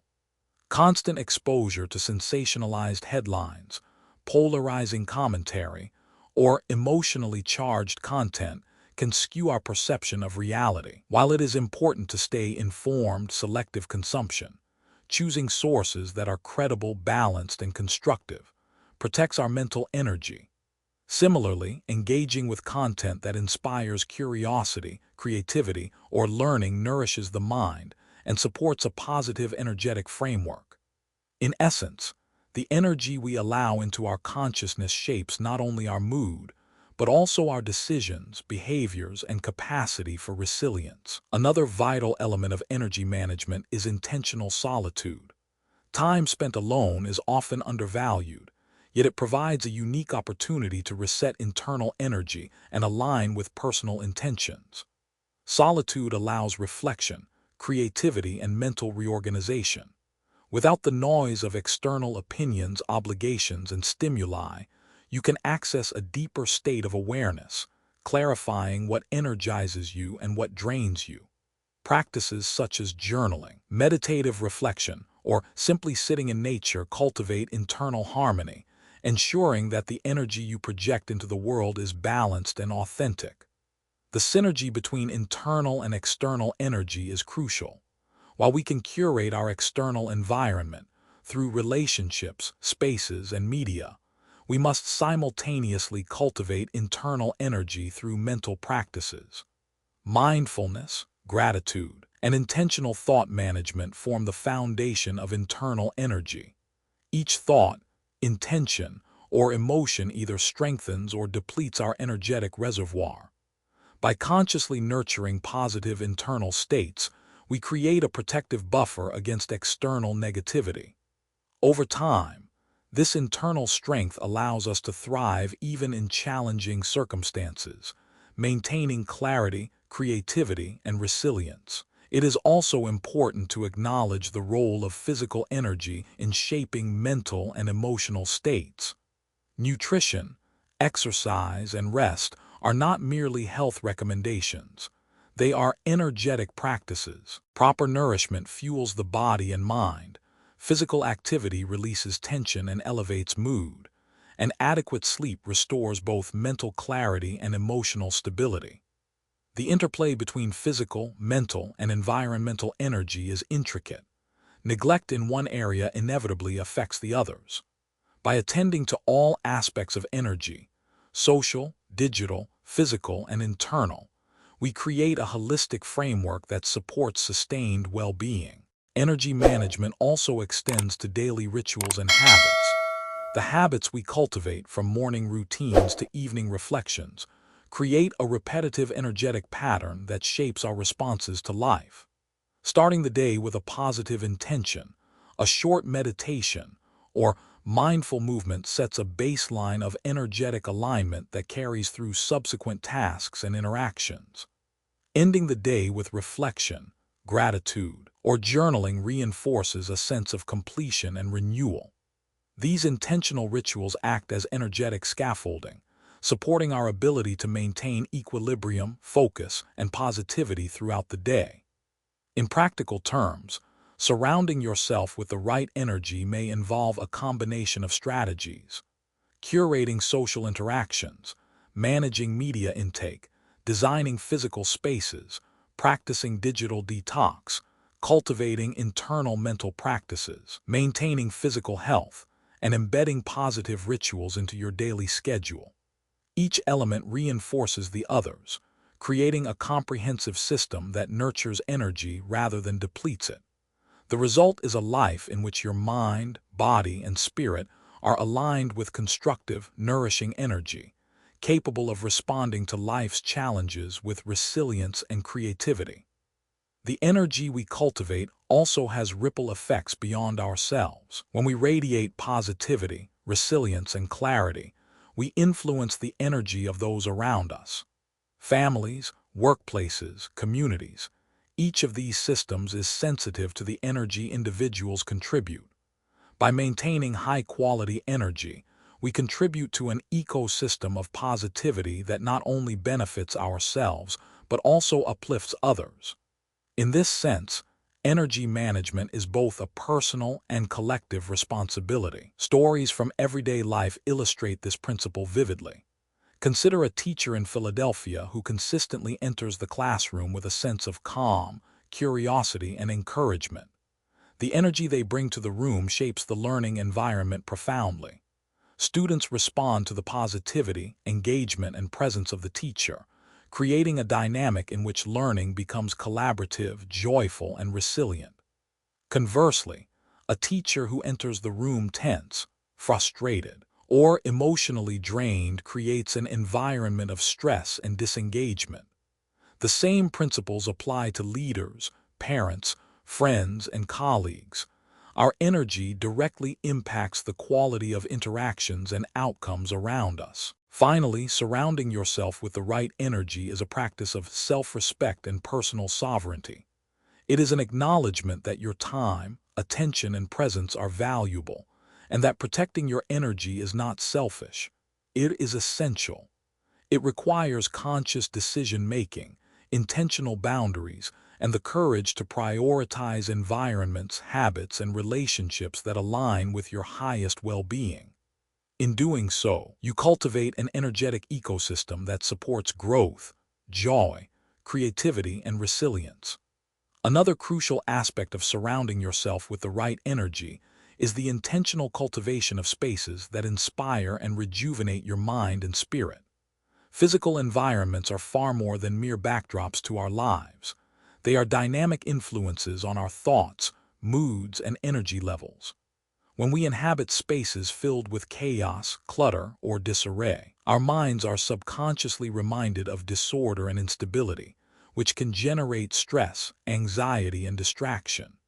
In contrast, environments that reflect order, aesthetic harmony, and beauty foster clarity, focus, and a sense of calm. Consider the experience of walking into a studio apartment in downtown San Diego. The space is filled with light, organized furniture, and subtle touches of nature, plants in sunlit corners, artwork that evokes joy, and open surfaces that invite movement and clarity. The very act of entering the space creates a shift in the mind. Thoughts become less cluttered, breathing slows, and the body relaxes. By designing our spaces to align with positive energy, we set the stage for mental and emotional alignment, creating a supportive environment for the practices and habits we wish to cultivate. Curating physical spaces does not require luxury or excess. Simple adjustments like decluttering surfaces, adding a source of natural light, introducing living plants, or incorporating a few items of personal inspiration can dramatically shift the energy of a room. Even the colors you surround yourself with impact mood and focus. Cool tones can induce calm, while vibrant tones can energize creativity. When every space we occupy is intentionally aligned with nurturing energy, the mind can remain stable, resilient, and open to positive input. Beyond physical environments, the energy we absorb through auditory and visual stimuli is equally influential. Music, for example, is a direct conduit to emotional states. Listening to music that uplifts, motivates, or soothes can create a shift in internal energy, promoting optimism, focus, or relaxation depending on the desired effect. Visual media, including films, photographs, and artwork, carries similar power. The stories and imagery we allow into our consciousness shape perception, mood, and energetic state. By consciously selecting media that reinforces desired emotional states and values, we reinforce internal energy alignment. The social dimension is equally powerful. Our interactions with others are more than mere exchanges of words. They are exchanges of energy. Conversations steeped in gossip, complaint, or fear have a draining effect, often creating invisible weight that lingers long after the interaction ends. Conversely, conversations centered on collaboration, empathy, and encouragement generate an energetic uplift that can inspire creativity, motivation, and confidence. Recognizing the energetic content of our interactions allows us to choose relationships that are mutually nourishing rather than draining. Practical steps for cultivating supportive social energy include setting boundaries, curating friend circles, and consciously choosing collaborative over competitive environments. Boundaries are essential.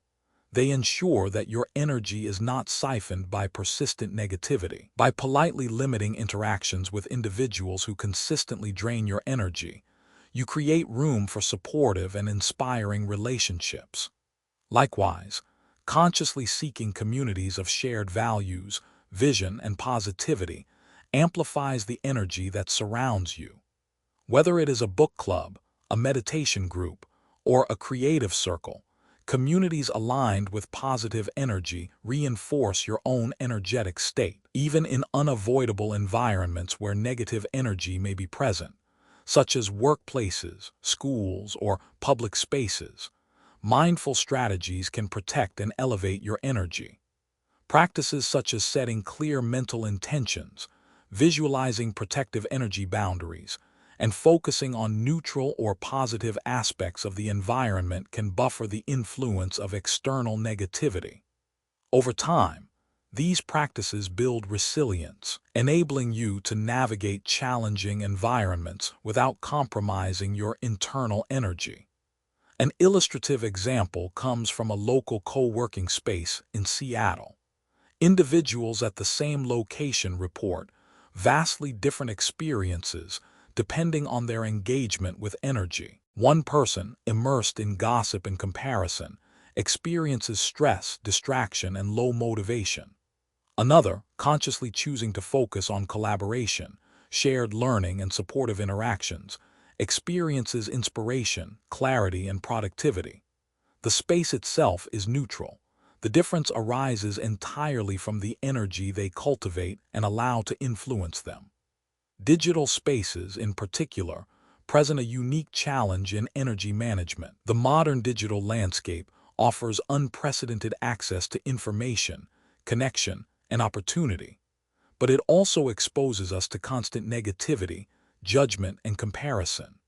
Social media algorithms amplify content that provokes strong emotional reactions, often prioritizing outrage over insight. Without conscious engagement, we can become immersed in cycles of emotional highs and lows, drained by content that neither serves nor inspires. Implementing practices like the Digital Detox Sunday helps create a buffer against digital overstimulation. Beyond the detox, daily intentionality in digital consumption is essential. Curate feeds to follow inspiring voices, educational content, and authentic storytelling.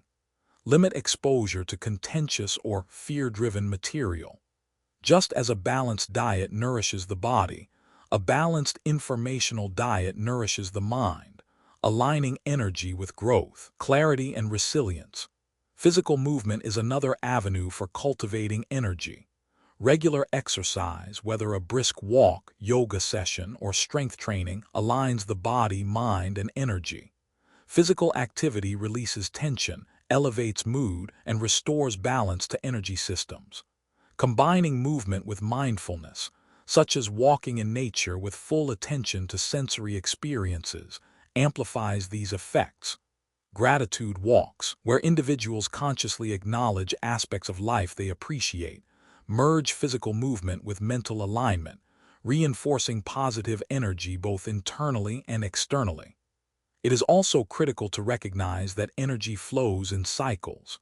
Just as physical energy fluctuates, so too does mental and emotional energy.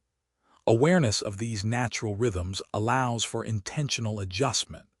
Some moments call for rest, reflection, and introspection. Others for engagement, action, and creativity. By attuning to these cycles, we optimize the energy available to us, ensuring that we act and respond in ways aligned with peak energetic states. Rituals and habits reinforce the energetic environment. Simple practices, consistently applied, create neural patterns that shape daily perception and emotional responses. Morning routines that include meditation, mindful breathing, or intention setting establish a positive energetic baseline. Evening reflections that incorporate gratitude, journaling, or mindful review reinforce positive energy patterns and recalibrate mental and emotional states for rest. Over time, these habitual engagements shape a life lived with intentional energy alignment rather than passive reaction to circumstance. The cumulative effect of surrounding yourself with the right energy is profound. Life is inherently unpredictable, filled with challenges, conflicts, and stressors. Without intentional energy management, these external forces dictate mental, emotional, and behavioral outcomes. With intentional management, we reclaim sovereignty over our internal state, allowing for measured, constructive responses to adversity. Energy becomes both shield and compass, guiding decision-making, cultivating resilience, and enhancing capacity for joy and fulfillment. Finally, surrounding yourself with the right energy is also a matter of personal responsibility and integrity. It is an acknowledgement that your attention, presence, and mind are sacred resources. Protecting and nurturing these resources is not selfish. It is essential to living a life of purpose, clarity, and aligned action. By curating environments, relationships, habits, and experiences that support positive energy, we create a life in which our mental and emotional states are conducive to growth, creativity, and meaningful connection. Beyond physical spaces, digital detox, and relationships, the energy we surround ourselves with also deeply affects our creativity, problem-solving, and capacity for joy. Consider an artist in Austin, sitting in a small sunlit studio filled with canvases and brushes. The walls are decorated with inspiration, quotes, photos, and sketches. Each object, each visual cue, contributes to a mental environment of possibility. The artist can paint freely, explore ideas, and immerse themselves in flow, simply because the energy of the environment supports their focus and imagination. Contrast this with a cluttered, noisy, or tense space, where every distraction pulls the mind away from creative engagement. The difference is subtle but profound. Energy shapes not just how we feel, but how we think, how we imagine, and how we create. This principle applies to anyone, not just artists. A software developer in Chicago who codes in a noisy, unorganized office may struggle to focus, make mistakes, and feel stressed. Meanwhile, a developer in a clean, organized, and calm space finds that their cognitive clarity improves, solutions come more naturally, and stress diminishes. The environment is not passive. It actively interacts with the mind, reinforcing either distraction or focus, stress or ease. Energy also profoundly influences our perception of time and priorities. When surrounded by positive energy, time seems more expansive, and we notice subtleties and opportunities we might otherwise overlook. When surrounded by negative energy, time feels compressed, life becomes urgent, and small joys go unnoticed. For instance, a manager in New York City may feel overwhelmed by constant crises and conflicts in their work environment. Stressful meetings, Urgent emails and tense team dynamics compress their perception of time, making it hard to think strategically or enjoy small victories. By intentionally cultivating positive energy through supportive colleagues, structured spaces, and intentional breaks, they can regain perspective, expand focus, and see opportunities for innovation and collaboration. Energy is also contagious. In a workplace, a single individual with high energy, optimism, and resilience can uplift an entire team.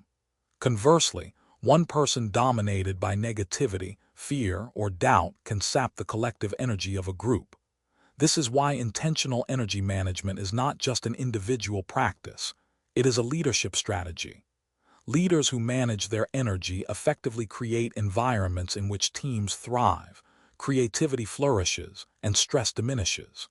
By curating your own energy, you also influence the energy of those around you. The principle of energy management extends to micro habits and rituals that shape daily life. Starting the day with intention, through meditation, affirmations, or light exercise, creates an internal energetic baseline that carries forward into every interaction. Ending the day with reflection, journaling, or gratitude ensures that accumulated stress does not dominate mental space overnight.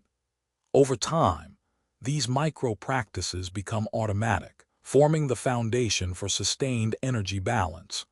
A concrete practice to integrate this is the energy journal. Each day, take a few minutes to record how certain environments, people, or activities affected your energy.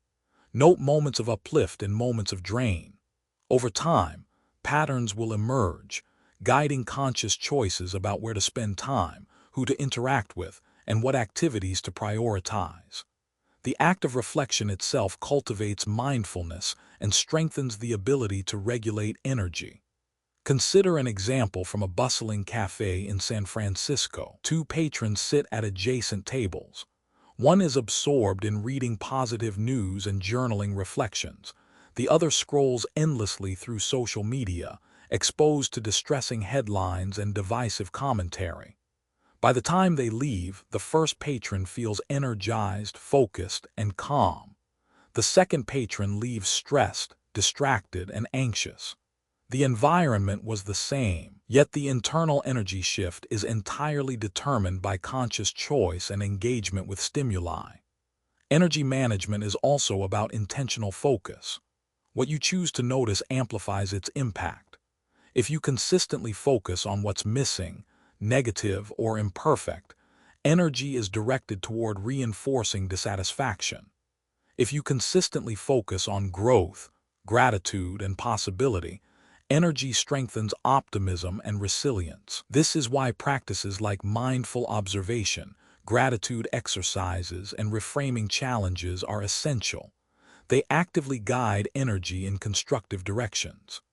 In addition, nature is one of the most powerful tools for positive energy cultivation. Walking in a park, sitting by a river, or observing the ocean allows the mind to reset, reduces cortisol, and elevates mood. Studies have shown that even brief exposure to natural environments increases positive effect, cognitive performance, and resilience. Integrating time and nature into your routine, especially in combination with reflection, mindful observation, or movement, amplifies the effect of energy cultivation. Physical movement remains central.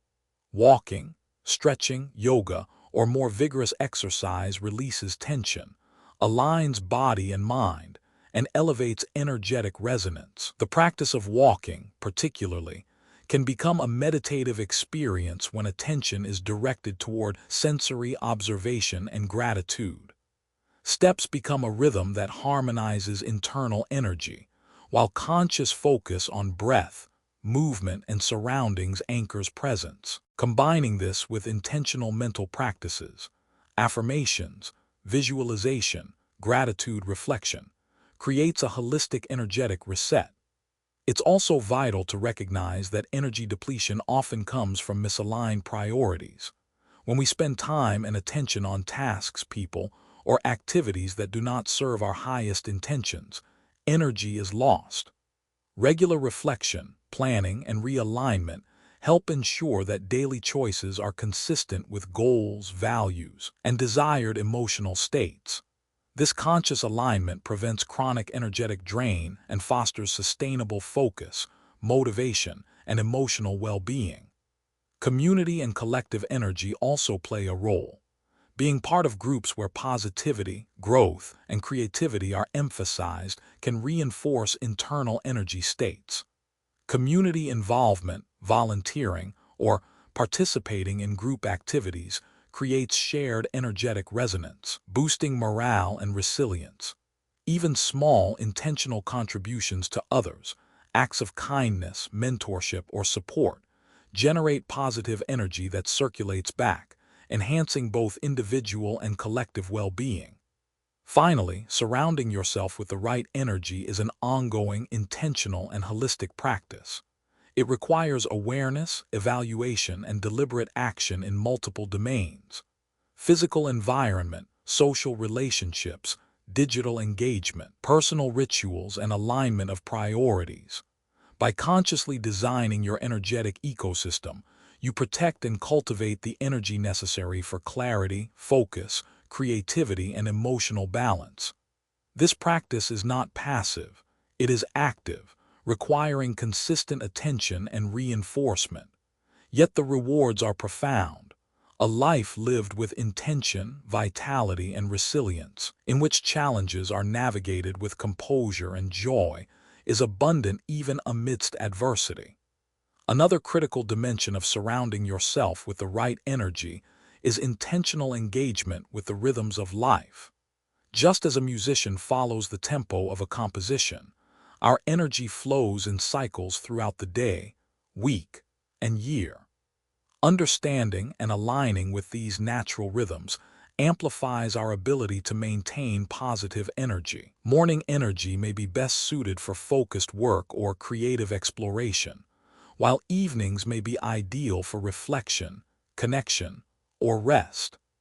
By observing and honoring these natural fluctuations, we align our actions with our internal energy, reducing friction and maximizing productivity and emotional balance. Consider the impact of morning routines.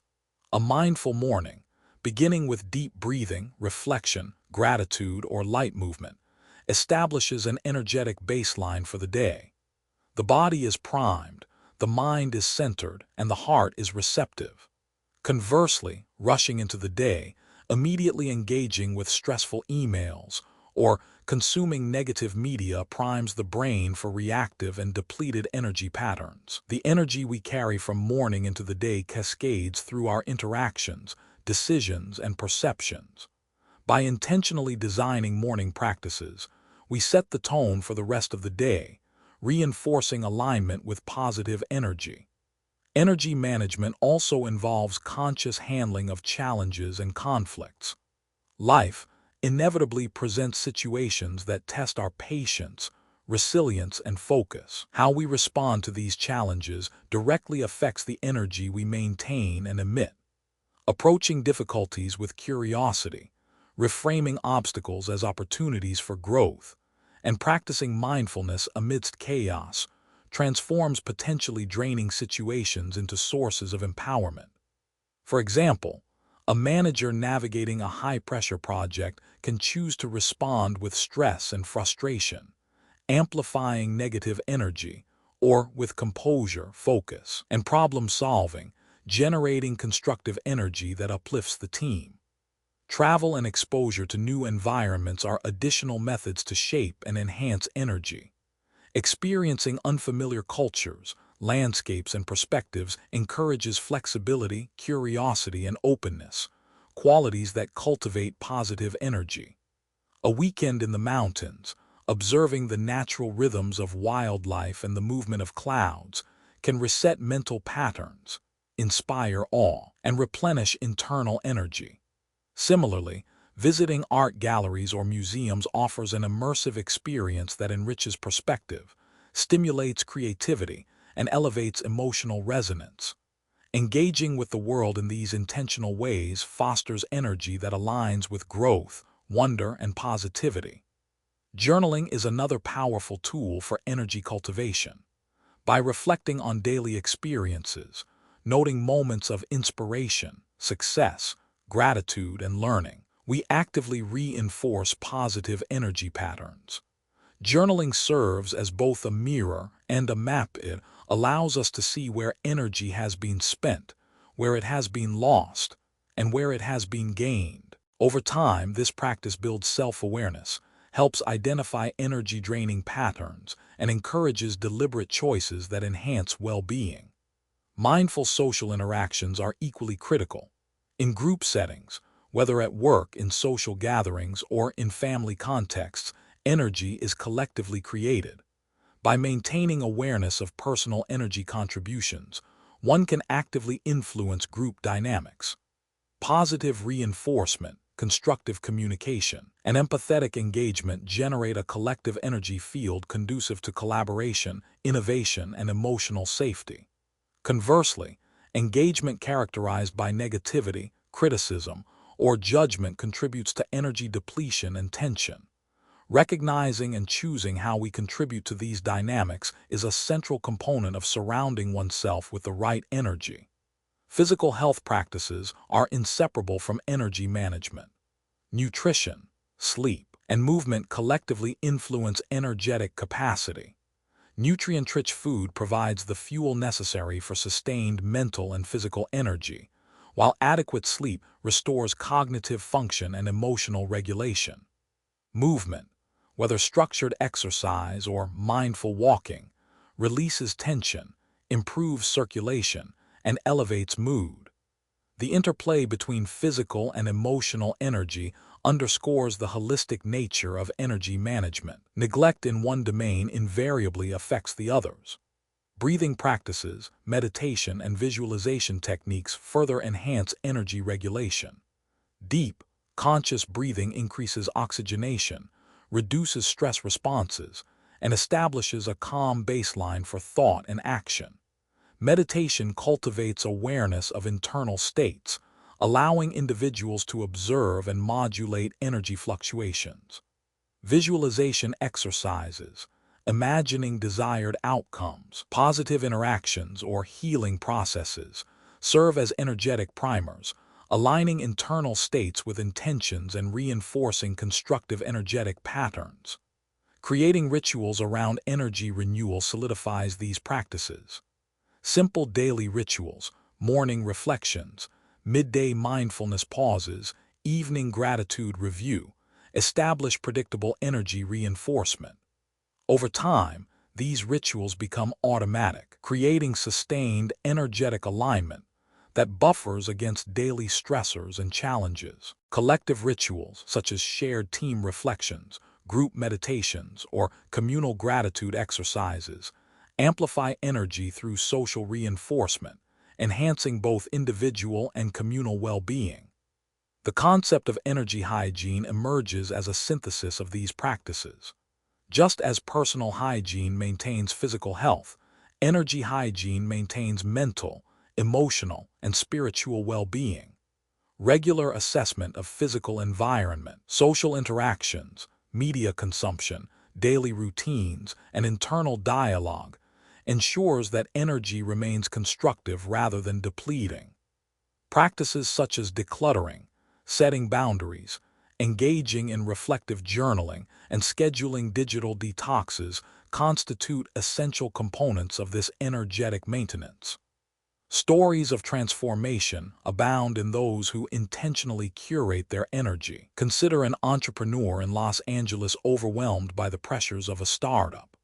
Initially, the chaotic energy of constant demands, negative feedback, and competitive stress threatened to deplete their resilience. By restructuring their workspace, engaging in morning mindfulness practices, limiting exposure to negative online content, and surrounding themselves with supportive colleagues and mentors, the entrepreneur gradually reclaimed energy. Productivity, creativity, and emotional balance improved, demonstrating the tangible impact of intentional energy management on life outcomes. Energy management is also foundational to resilience in adversity. Life presents unavoidable stressors, health challenges, relationship conflicts, career obstacles. The energy we cultivate and protect determines our capacity to respond constructively. Those who intentionally cultivate supportive physical, social, and digital environments, coupled with internal practices such as mindfulness, reflection, and gratitude, demonstrate higher resilience, adaptability, and emotional stability. Energy, therefore, is not simply a passive attribute. It is a foundational determinant of life outcomes. Finally, surrounding oneself with the right energy is both an art and a science. It requires awareness, intentionality, and consistent practice across multiple dimensions: physical spaces, social interactions, digital engagement, routines, internal states, and personal habits. It is a comprehensive approach to living that acknowledges the profound influence of energy on perception, behavior, and emotional well-being. By deliberately curating the energy that surrounds and permeates our lives, we create the conditions for sustained growth, joy, clarity, and resilience.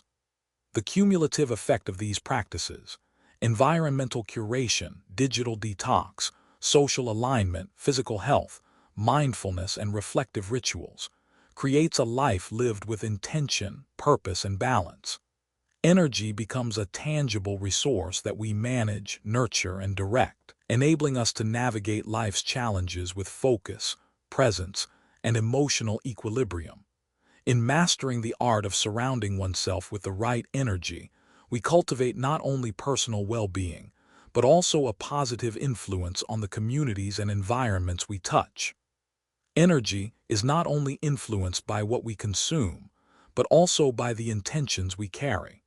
Every thought, action, and choice projects energy into our surroundings, and this projected energy affects not only ourselves, but also the people and spaces we interact with. When we act with clarity, purpose, and mindfulness, we radiate energy that attracts positivity, collaboration, and support. Conversely, reactive, scattered, or negative intentions generate turbulence that disrupts harmony and drains vitality. Consider the experience of walking into a coworking space in Manhattan. Two teams occupy the same room. One team starts the morning meeting with tension, frustration, and criticism. The other begins with focus, acknowledgement of accomplishments, and constructive dialogue. The room's energy shifts depending on which team's tone dominates. Individuals react unconsciously to the ambient energy. Creativity, focus, and engagement rise in a positive environment, while anxiety, distraction, and self-doubt grow in a negative one. The lesson is clear. Energy is both absorbed and transmitted, creating a feedback loop that amplifies the environment's influence. One practical strategy to manage this is the concept of energetic alignment, where you assess your own intentions before engaging in any space or interaction. Ask yourself, what energy am I bringing? Am I focused, calm, and constructive, or reactive, stressed, and depleted? By consciously aligning your energy with the desired outcome, you enhance not only your own effectiveness, but also the energetic quality of the environment around you. Digital spaces remain particularly potent arenas for energy transmission. Social media, messaging apps, and email serve as conduits of energy. The messages we send and the content we engage with shape both our inner state and the state of others.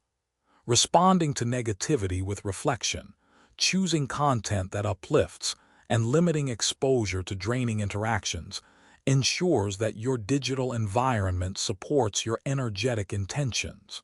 For example, taking the time to reply thoughtfully to a colleague or friend in distress sends constructive energy that enhances relationships while reinforcing your own emotional alignment. Physical activity is another essential vector for cultivating energy. Movement not only strengthens the body, but also regulates emotional and mental states. Practices like yoga, tai chi, or mindful walking integrate breath, focus, and motion, generating sustained energy that can be directed intentionally throughout the day. Gratitude walks, in particular, combine movement with reflective mental focus, amplifying the energy of appreciation and presence. Each step becomes a micro-meditation, reinforcing the alignment of mind, body, and environment. Breathing practices play a central role as well. Conscious breathing, whether through diaphragmatic exercises, alternate nostril breathing, or simple deep inhalation, regulates the nervous system, reduces stress, and creates a foundation for positive energy flow. Integrating breathwork into daily routines ensures a baseline energetic state conducive to clarity, emotional stability, and mindful engagement. Another potent strategy is the cultivation of aesthetic environments. Art, music, and natural elements have profound effects on energy. Surrounding yourself with objects that inspire, uplift, and evoke beauty enhances internal energy. A painting that evokes serenity, a photograph capturing the majesty of a mountain range, or the sound of a flowing river or gentle music can recalibrate mental and emotional states. Creating spaces with intentional aesthetic design, through lighting, color, arrangement, and decor, aligns environmental energy with the state you wish to cultivate internally. The principle of energy hygiene also applies to language. The words we speak, both to ourselves and others, carry energy. Speaking with intention, kindness, and clarity ensures that our verbal energy supports growth and connection. Avoiding gossip, criticism, or fear-driven speech preserves positive energy, while encouraging, affirming, and collaborative language generates constructive energy that sustains well-being. Reflective journaling is another cornerstone of energetic management. By recording your experiences, thoughts, and emotional responses, you gain awareness of energy patterns and triggers. Noting moments that energize or deplete allows you to make informed choices about environments, interactions, and habits. Journaling becomes both a diagnostic and therapeutic tool, strengthening the conscious management of energy. In addition, incorporating nature into daily life amplifies energetic alignment. Exposure to natural environments, even briefly, enhances mood, reduces stress, and restores cognitive function. Activities such as forest walks, gardening, or sitting by water bodies provide sensory input that recalibrates internal energy. Nature offers rhythms, colors, and patterns that resonate deeply with human physiology, creating an energetic equilibrium that is difficult to achieve in artificial or chaotic settings. Intentionality in planning routines is also vital. Mapping your day around periods of high energy and low energy, aligning tasks with natural cognitive cycles, and scheduling restorative breaks creates a sustainable energetic framework. Morning hours can be reserved for high-focus work, midday for social interactions or movement, and evenings for reflection and calm. This rhythm honors both internal energy and environmental influences, ensuring that each interaction and activity occurs under optimal energetic conditions. Finally, community involvement serves as an amplifier of positive energy. Participating in volunteer work, group activities, or collaborative projects allows for energetic resonance and reciprocity. When multiple individuals align in intention, focus, and action, the cumulative energy creates outcomes far exceeding what could be achieved individually. Energy, in this sense, is not merely a personal resource, it is collective, extending beyond individual control and amplified through collaboration and shared purpose. By integrating these practices, intentional social engagement, environmental curation, digital detox, mindful routines, movement, breathwork, aesthetic enrichment, reflective journaling, connection with nature, and community involvement, you create a comprehensive system of energy management. Each layer reinforces the others, establishing a resilient energetic foundation that supports clarity, creativity, emotional balance, and well-being. The cumulative effect of these strategies is profound. Life does not become easier or free from challenges, but the capacity to respond effectively, to maintain presence, and to generate positive impact becomes greatly enhanced. Individuals who master energetic alignment report higher resilience, greater satisfaction, and deeper connections with others and themselves. Energy management, therefore, is not merely a practice for comfort. It is a fundamental determinant of life quality, shaping perception, cognition, emotional regulation, and social outcomes. Another layer of surrounding yourself with the right energy involves the practice of intentional mental framing. Just as the physical and social environment shapes energy, the narratives we tell ourselves about life events carry immense energetic weight.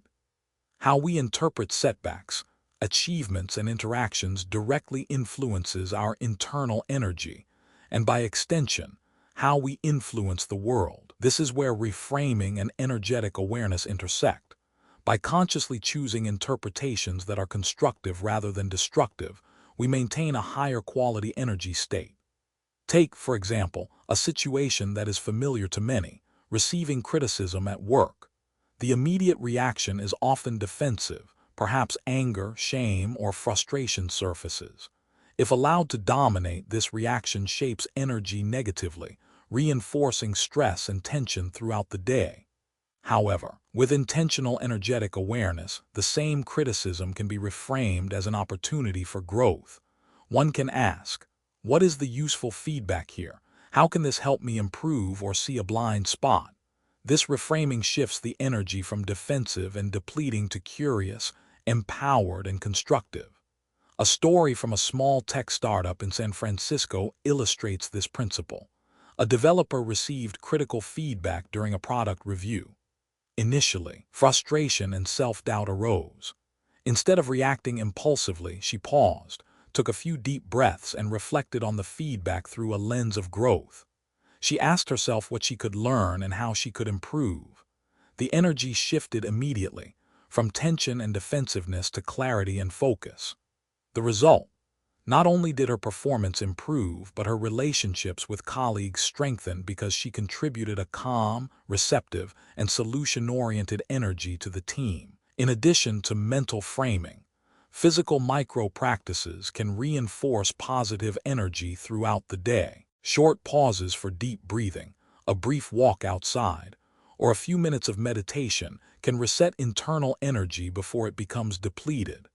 These micro-practices serve as anchors, allowing consistent recalibration even in high-stress environments. Over time, these small interventions compound, resulting in a sustained capacity to maintain energetic alignment throughout the day. Another powerful strategy is cultivating energy through creativity. Engaging in creative expression, whether painting, writing, music, or problem-solving, activates unique cognitive and emotional pathways that generate positive internal energy. Creativity is inherently expansive.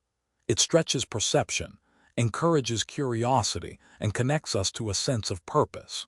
For example, a musician practicing in a studio in Austin reports feeling renewed energy after a single session, even when the day began with stress and fatigue. Similarly, a writer journaling reflections in Boston finds clarity and calm emerge through the act of expression.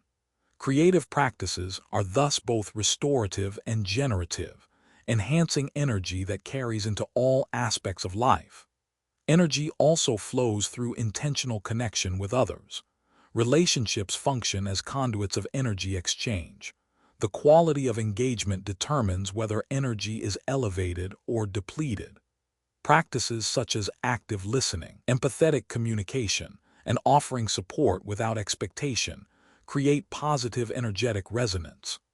A conversation in which both parties feel seen, heard, and valued generates a mutually reinforcing uplift, whereas conversation dominated by judgment or complaint depletes energy on both sides. Awareness of this dynamic allows for conscious choice in the energy we bring and absorb in every interaction. One reflective exercise to strengthen awareness is called energy mapping. At the end of each day, take a moment to reflect on the people, spaces, and activities you engaged with. Identify moments that were energizing versus draining.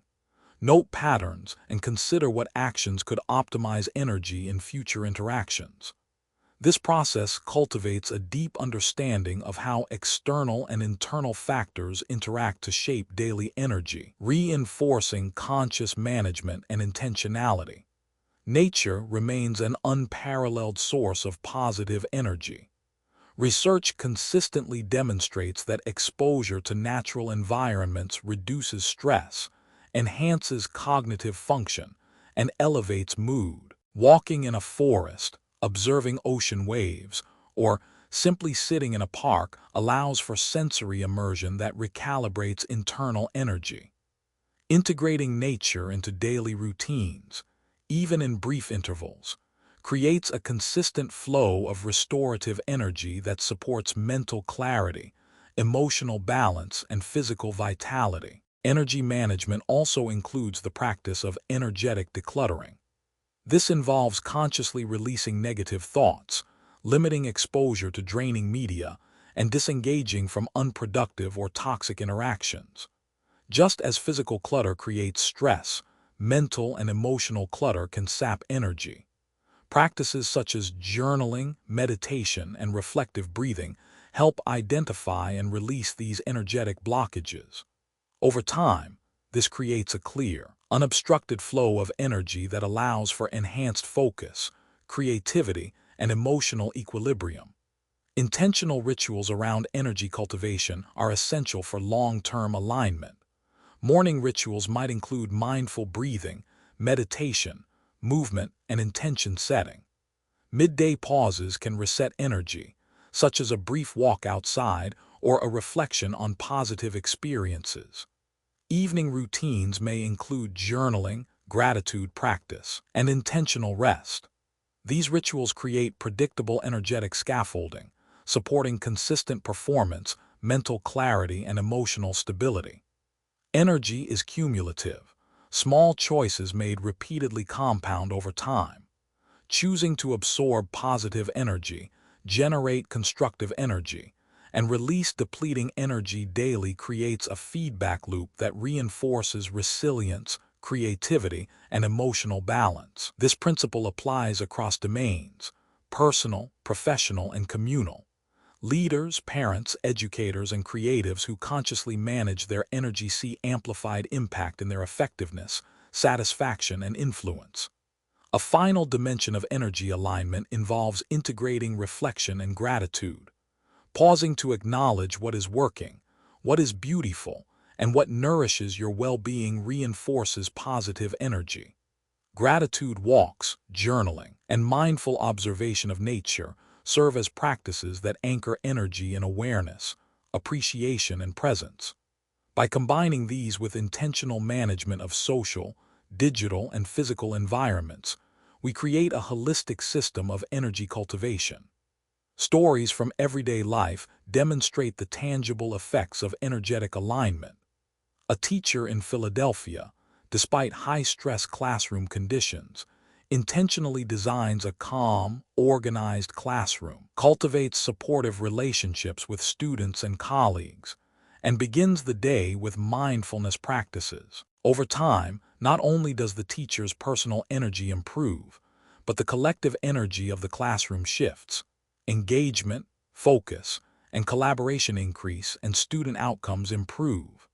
Similarly, a business owner in San Francisco restructures office layouts, limits exposure to negative media, and implements digital detox practices. Staff morale and productivity increase, and the overall energy of the workspace becomes conducive to creativity and growth. Energy management is both an individual and collective practice. By intentionally shaping personal, social, and environmental energy, we influence the quality of life for ourselves and those around us.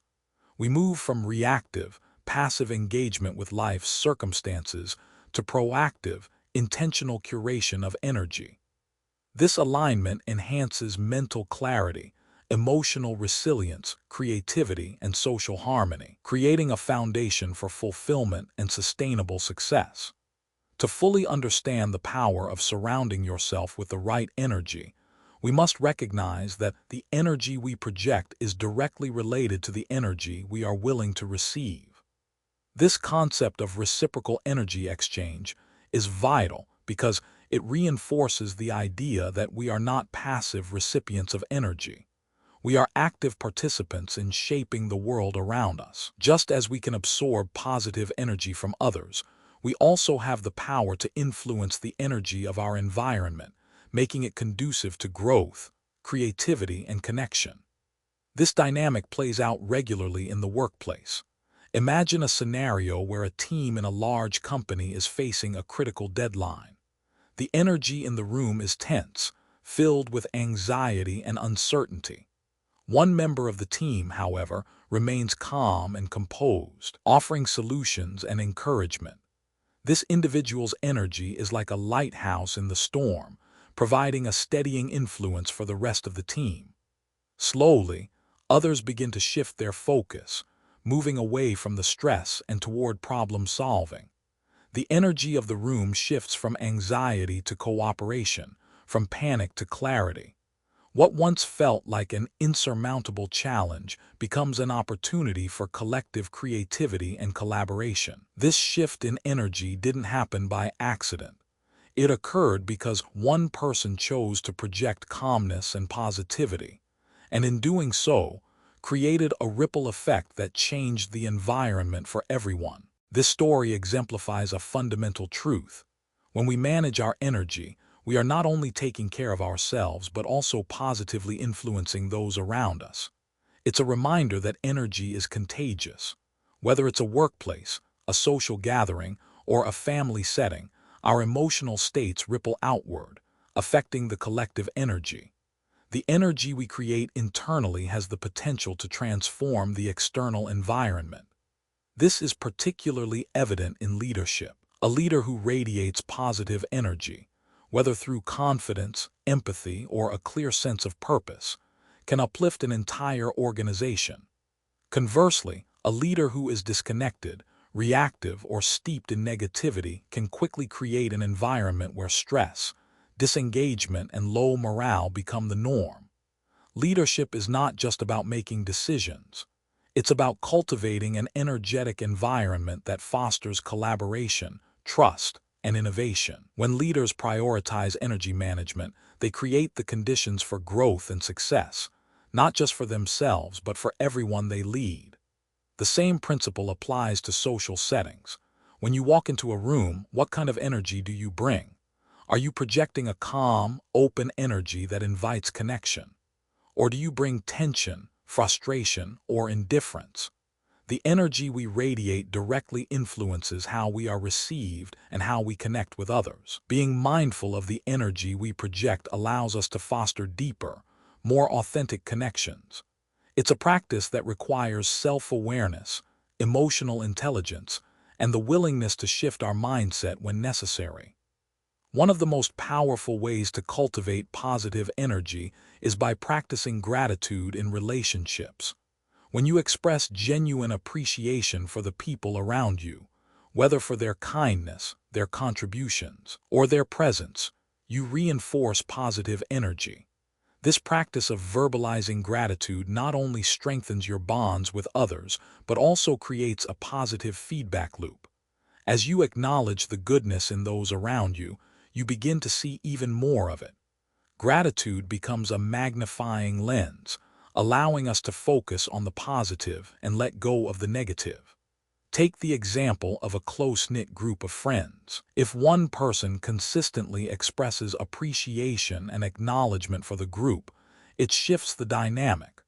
Others begin to mirror that gratitude, creating a space where positivity and support flourish. This energetic shift strengthens the bond between friends, deepens trust, and fosters an environment where everyone feels valued and seen. Gratitude, in this sense, becomes the currency of positive energy. But even in relationships where negativity exists, whether due to conflict, misunderstanding, or differing values, gratitude can serve as a bridge.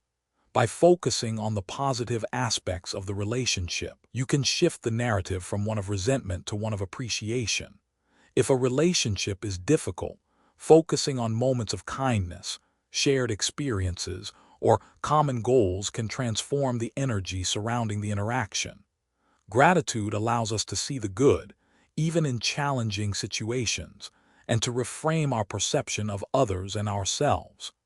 An important extension of energy management is recognizing and eliminating toxic influences. Sometimes, the energy we absorb is not uplifting, constructive, or nurturing. It can be draining, toxic, and destabilizing. Toxic relationships, whether with individuals who are overly critical, manipulative, or emotionally draining, can have a profound impact on our energetic state. This impact can range from stress, self-doubt, and emotional depletion to a diminished sense of self-worth.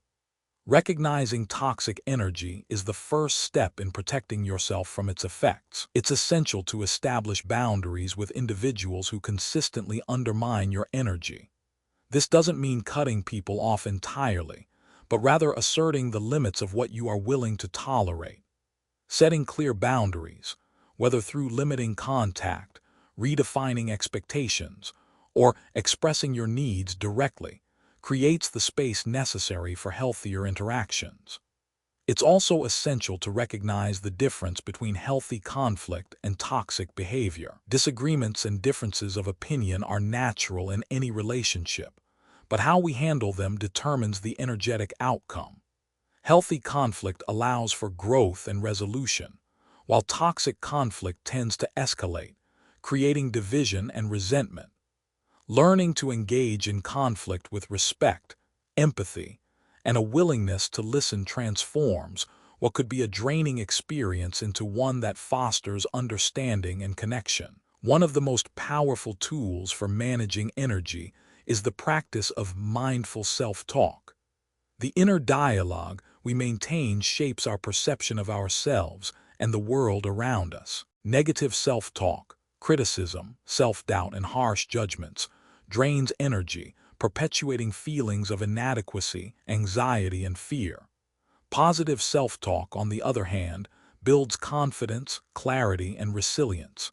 It is essential to become aware of the language we use internally, as it determines the energy we carry into the world. Start by noticing the subtle ways negative self-talk enters your mind. Do you criticize yourself after a mistake? Do you ruminate on past failures or limitations? When you catch yourself engaging in negative self-talk, consciously reframe the thought. Replace "I can't" with "I am learning." Replace "I'm not good enough" with "I am enough just as I am." Over time, this shift in self-talk will align your internal energy with a more positive and empowering narrative. Energy management also extends to how we approach goal setting. Setting goals is an important way to channel energy into meaningful action, but the energy behind the goal is just as important as the goal itself. If the energy behind a goal is driven by fear, pressure, or competition, the pursuit of that goal will drain energy. But if the energy behind the goal is driven by passion, purpose, and alignment with your values, the pursuit becomes energizing, even in the face of challenges. Take, for example, the difference between pursuing a goal because of external expectations versus pursuing a goal because it aligns with your deepest values and desires. A person who is chasing a goal to meet others' approval may feel exhausted, resentful, and disconnected throughout the process. But someone pursuing a goal driven by internal motivation, by passion, curiosity, or a deep sense of purpose, will find the journey energizing, even when faced with setbacks. This shift in energy is not about abandoning ambition or hard work. It's about aligning your energy with your authentic self. When you are in tune with your true desires, when your goals reflect your values, the pursuit becomes an act of joy, not obligation. Your energy naturally flows toward the goal, and the path becomes one of growth and fulfillment. Finally, surrounding yourself with the right energy means engaging with life with an open heart and mind. Life is not a series of isolated events, but a connected, evolving journey. Every person you meet, every experience you have, and every moment you live is part of a larger story. The energy you bring to each moment, whether through curiosity, empathy, or presence, creates ripples that affect the world around you. You are never just a passive observer. You are an active participant in the energetic exchange that shapes your reality. When you engage with life from this perspective, you begin to see every experience as an opportunity to learn, grow, and contribute. Every challenge becomes a chance to practice resilience, every relationship an opportunity to deepen connection, and every success an invitation to appreciate the abundance that exists in your life. This mindset shifts your perception of the world, transforming even mundane moments into moments of profound connection and meaning. The energy you surround yourself with, whether from your physical environment, your relationships, your digital spaces, or your internal thoughts, shapes the life you lead. By consciously choosing to cultivate energy that aligns with your values, your passions, and your highest potential, you create a life that is not only resilient to external challenges, but also expansive, joyful, and fulfilling. Part 5. The language of self-talk. There is a hidden power in the words we speak, both to others and to ourselves. Every thought, every internal conversation, every narrative we tell ourselves shapes our experience of the world. The language of self-talk is perhaps one of the most influential yet underappreciated forces in our lives. It determines not only how we perceive ourselves, but also how we engage with the world, how we handle challenges, and how we navigate relationships. Self-talk is not just a reflection of our thoughts. It is the foundation upon which our beliefs and actions are built. The words we speak internally have the power to shape our emotions, influence our decisions, and ultimately dictate the course of our lives. But the most profound aspect of self-talk is its ability to create the reality we live in. Our thoughts are not just passive reflections of the world. They are active creators of our experience. Let's start by exploring the fundamental truth that our thoughts shape our energy. Think about the first thing you say to yourself in the morning. Is it a positive affirmation, or do you immediately criticize yourself for feeling tired, for not accomplishing more, or for not being where you think you should be in life? The way we talk to ourselves in those first moments of the day sets the tone for everything that follows. If we start our day with self-criticism or judgment, we are planting seeds of negativity that will grow throughout the day. If, however, we begin with positive, affirming words, we are setting ourselves up for a day of confidence, clarity, and resilience. This simple but powerful shift in self-talk is a game changer. It doesn't require grand gestures or drastic changes. It simply requires awareness and intention. When you begin to recognize the language you use with yourself, you can start to shift from a narrative of limitation to one of possibility. Instead of telling yourself, "I can't do this," you can choose to say, "I am capable of learning and I will find a way." Instead of "I'm not good enough," try saying, "I am enough as I am and I am growing every day."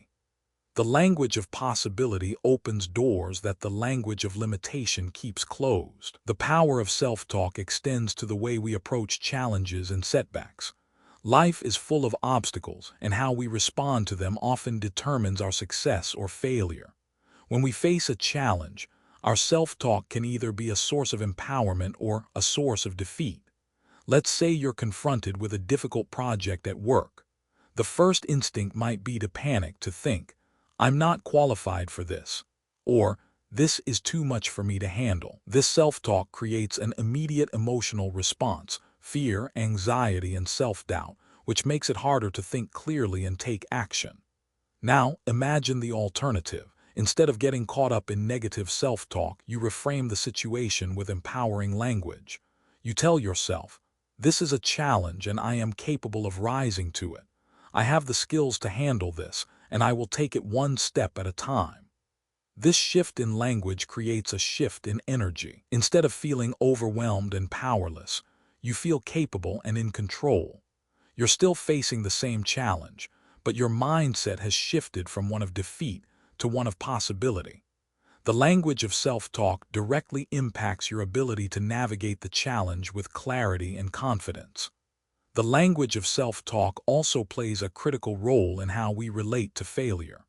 In our society, failure is often seen as something to be avoided at all costs. We are taught to fear it, to equate it with inadequacy, and to hide it at all costs. But failure is not the end of the road. It is simply a part of the process. Failure is where growth happens. When we learn to reframe failure through positive self-talk, we see it not as a reflection of our worth, but as an opportunity to learn, adapt, and evolve. Instead of saying, "I failed, I'm a failure," try saying, "I failed, but I learned something valuable, and I will use that knowledge to do better next time." This shift in language transforms failure from a negative, defining experience into a positive, empowering lesson. It frees you from the weight of self-judgment and opens up space for growth. The language you use in moments of failure determines whether you remain stuck or move forward. To truly transform our relationship with self-talk, we need to develop the ability to recognize when our internal dialogue is negative or unhelpful. This requires mindfulness and self-awareness. Start by paying attention to the language you use when things go wrong. Are you critical? Do you blame yourself? Do you catastrophize the situation? When you catch yourself engaging in negative self-talk, pause and take a deep breath. Ask yourself, is this language serving me? How can I reframe this situation in a way that empowers me? For example, let's say you've just had a disagreement with a close friend or partner. The first instinct might be to think, "I messed up. I always say the wrong thing. I'm a terrible communicator." These negative thoughts reinforce a sense of inadequacy and guilt. But instead, you can reframe the situation by saying, "I made a mistake, but I am learning how to communicate better. This is an opportunity to understand my friend's perspective and to improve our relationship." This shift in language turns the situation from a source of shame into an opportunity for growth and connection. In addition to reframing negative self-talk, it's important to cultivate a habit of affirmations, positive statements that reinforce our self-worth, capabilities, and potential. Affirmations are not mere wishful thinking. They are a way of reprogramming the subconscious mind to align with our true potential. By consistently repeating affirmations, we retrain our minds to focus on the positive aspects of ourselves and our lives. Some examples of powerful affirmations include: I am worthy of love, success, and happiness. I am capable of overcoming any challenge that comes my way. Every day, I am becoming a better version of myself. I trust myself and my decisions. I am grateful for the opportunities that come my way. By speaking these affirmations daily, you begin to shift your internal dialogue from one of doubt and fear to one of confidence and possibility. Over time, this practice rewires your brain, making positive self-talk more natural and automatic. Another essential tool for transforming self-talk is visualization. Visualization is the practice of imagining yourself succeeding, achieving your goals, or overcoming obstacles. By vividly picturing positive outcomes, you align your thoughts and emotions with the energy of success. Visualization is especially powerful when paired with affirmations. As you affirm your capabilities, take a moment to picture yourself succeeding, whether it's delivering a successful presentation, completing a challenging project, or navigating a difficult conversation with ease. Visualization allows you to create a mental blueprint for success, reinforcing the belief that what you desire is possible. When you consistently visualize success, you prime your mind and body to act in alignment with that success. You begin to make decisions, take actions, and communicate in ways that support your goals. The energy you project into the world becomes aligned with your intentions, making success not only possible but inevitable. Let's take the example of a young entrepreneur starting a business. At first, the journey is filled with doubt and uncertainty. The self-talk might be filled with thoughts like, "I'm not experienced enough. I don't have the resources. What if I fail?" These thoughts can create a self-fulfilling prophecy, but by consciously shifting the self-talk to, I am capable, I have everything I need to succeed, every challenge is an opportunity to grow, the entrepreneur reprograms their energy. They begin to take bold actions, make informed decisions, and attract the right opportunities. Their belief in their ability to succeed fuels their actions and creates the energy of success, which is then reflected in the outcomes they achieve. The language of self-talk is not just about changing the words you say to yourself. It's about shifting your entire internal narrative. It's about recognizing that the stories you tell yourself shape your life. And the beautiful truth is that you have the power to rewrite those stories at any time. When you embrace the language of self-talk as a tool for transformation, you reclaim the narrative of your life. You take control of your energy, your emotions, and your actions. You become the author of your own story, writing each chapter with intention, clarity, and purpose. As we continue to explore the power of self-talk, it becomes clear that this practice is not just a tool for overcoming self-doubt. It is the foundation for creating a life of purpose, resilience, and emotional strength. The way we talk to ourselves shapes not only how we feel about ourselves, but how we show up in the world. When we engage in negative self-talk, we reinforce feelings of inadequacy, fear, and self-sabotage. But when we choose to speak to ourselves with kindness, encouragement, and empowerment, we begin to unlock our full potential. The key to transforming self-talk lies in consistency. Just as building a new habit takes time and repetition, changing the way we speak to ourselves requires daily effort and mindfulness. But the rewards are worth it. By consciously choosing positive, affirming language, we rewire our brains to align with our highest aspirations, creating a mental environment where confidence, creativity, and success can thrive. It's important to recognize that self-talk is not about ignoring challenges or pretending that everything is perfect. Life is full of difficulties, setbacks, and uncertainties.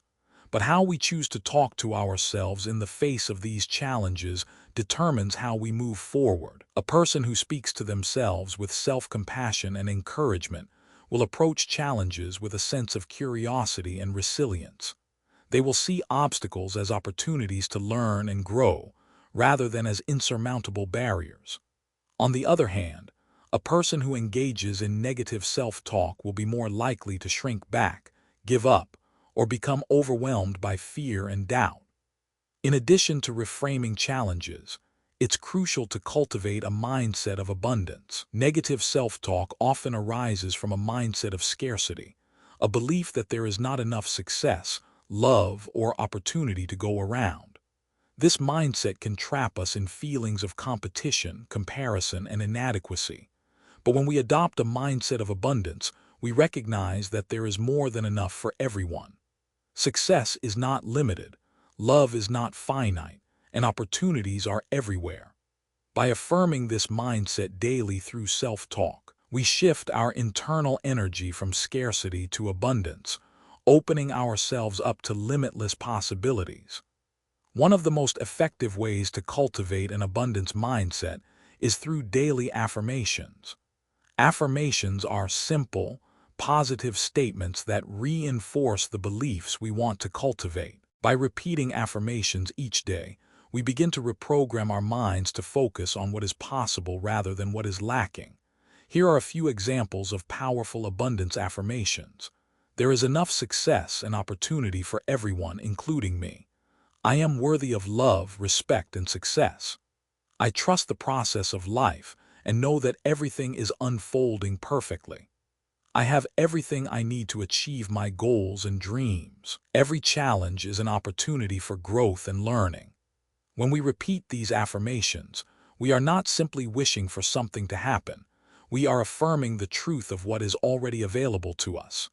We are reinforcing our belief in our own worth, capabilities, and the abundance of the universe. Over time, these affirmations become embedded in our subconscious mind, replacing limiting beliefs with empowering ones. Visualization is another powerful tool that complements self-talk and affirmations. When we visualize success, we activate the same neural pathways that would be activated if we were actually experiencing that success in real life. Visualization helps us internalize our goals and desires, making them feel real and attainable. It also helps us prepare mentally for challenges, so that when we face obstacles, we can respond with confidence and clarity. Take a moment to visualize yourself achieving a goal you've been working toward. Picture the process, the steps, and the emotions you will feel as you reach that goal. See yourself succeeding, overcoming challenges, and celebrating your accomplishment. As you do this, notice how your energy shifts. Your confidence rises, your focus sharpens, and your belief in your ability to succeed grows stronger. This visualization not only reinforces positive self-talk, but it also creates a roadmap for your success, making it feel more attainable and real. Another key element of transforming self-talk is the practice of self-compassion. Often, we are our own harshest critics, berating ourselves for mistakes, failures, or perceived shortcomings. But self-compassion is the antidote to negative self-talk. When we treat ourselves with kindness, understanding, and patience, we create an environment in which growth and healing can thrive. Self-compassion means acknowledging our imperfections without judgment, offering ourselves the same love and support we would offer a friend in need. Consider a time when you made a mistake or failed at something. How did you talk to yourself? Did you beat yourself up, or did you acknowledge the mistake and offer yourself compassion? The language we use in these moments is crucial. Instead of saying, "I can't believe I messed up, I'm such a failure," try saying, "I made a mistake and that's okay. I am learning and growing, and I will do better next time." This shift in language fosters a sense of self-acceptance and allows us to move forward with greater resilience and self-trust. One final aspect of self-talk transformation is the power of perspective. The way we frame our experiences and challenges can dramatically alter our emotional response and overall energy. Instead of viewing obstacles as roadblocks, try reframing them as opportunities for growth. Instead of seeing failure as a reflection of your worth, view it as a stepping stone on the path to success. The language we use to describe our experiences shapes how we feel about them and ultimately how we respond to them. For example, let's say you're working on a project and it doesn't go as planned. Instead of thinking, "I failed," reframe it by saying, "This project didn't turn out the way I expected, but I learned valuable lessons that will help me improve next time." This reframing creates a shift from self-criticism to growth and learning. It allows you to approach setbacks with curiosity and resilience, rather than fear and self-doubt. The most powerful transformation occurs when we integrate positive self-talk into every aspect of our lives. It becomes the lens through which we view the world, and it shapes the way we interact with others. As you begin to practice positive self-talk, you'll notice a shift in your energy. You'll become more confident, more resilient, and more open to opportunities. Your internal dialogue will no longer be a source of limitation, but a source of empowerment and possibility. But this transformation doesn't happen overnight. It takes time, patience, and consistent practice. The more you engage in positive self-talk, the more natural it will become. And as it becomes a regular part of your life, you'll begin to notice profound changes in your mindset, your relationships, and your overall sense of well-being. Self-talk is not just a tool, it is a way of life. By consciously choosing the language we use with ourselves, we take control of our inner narrative. We empower ourselves to see the good, to overcome challenges, and to embrace our full potential. The language of self-talk creates the reality we live in. And when we choose to speak to ourselves with love, compassion, and belief, we unlock the energy of possibility and transformation. Part 6. Mindfulness and the present moment.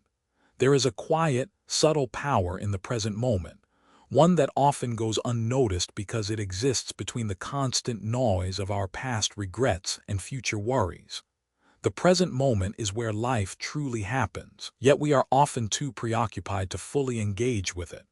We live in a world that values the past, what we've done, who we've been, and the future, what we will achieve, what we will become.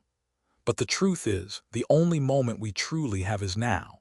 And this moment, when fully embraced, is a gateway to peace, clarity, and a deep sense of connection with life itself. Mindfulness is the practice of cultivating awareness and presence in the present moment. It is not a passive state of mind. Rather, it is an active engagement with the world around us, a conscious choice to observe without judgment what is happening inside and outside of us. Through mindfulness, we shift from autopilot mode, where we are constantly reacting to life, to a place of clarity, where we can respond with intention and purpose.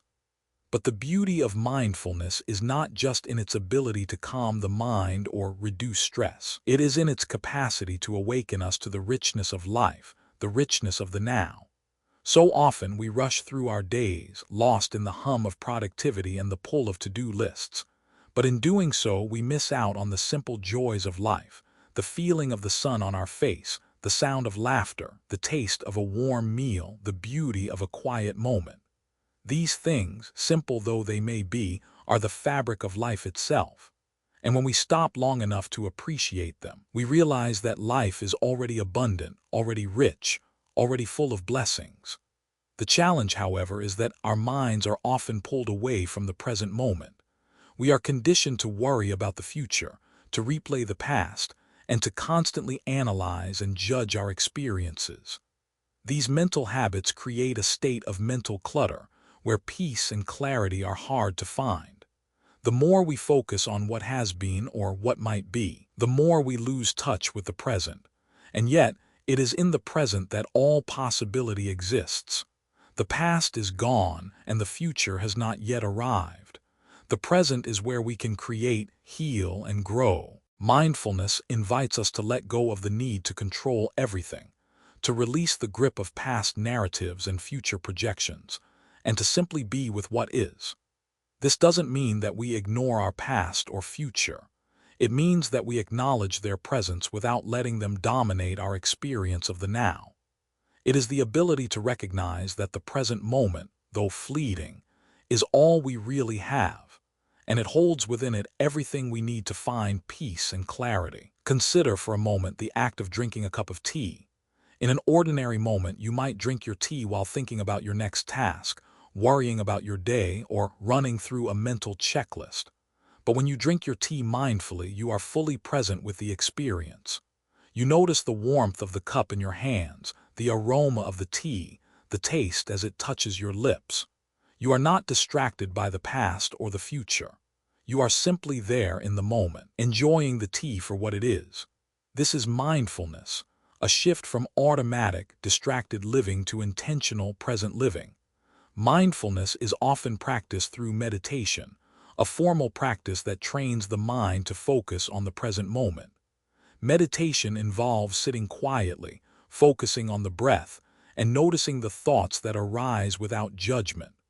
Over time, this practice strengthens our ability to stay present in everyday life. We begin to notice when our minds wander, and we gently guide them back to the present, back to the breath, back to the sensations we are experiencing in the moment. But mindfulness isn't just something we do on a meditation cushion. It is a way of living. It is the practice of bringing awareness to everything we do. When you're walking, pay attention to the feel of your feet on the ground. When you're eating, notice the taste and texture of your food. When you're having a conversation, be fully present with the other person, listening deeply and without distraction. The more we bring mindfulness into our daily lives, the more we begin to see and appreciate the richness of the present moment. The beauty of mindfulness is that it does not require a change in external circumstances.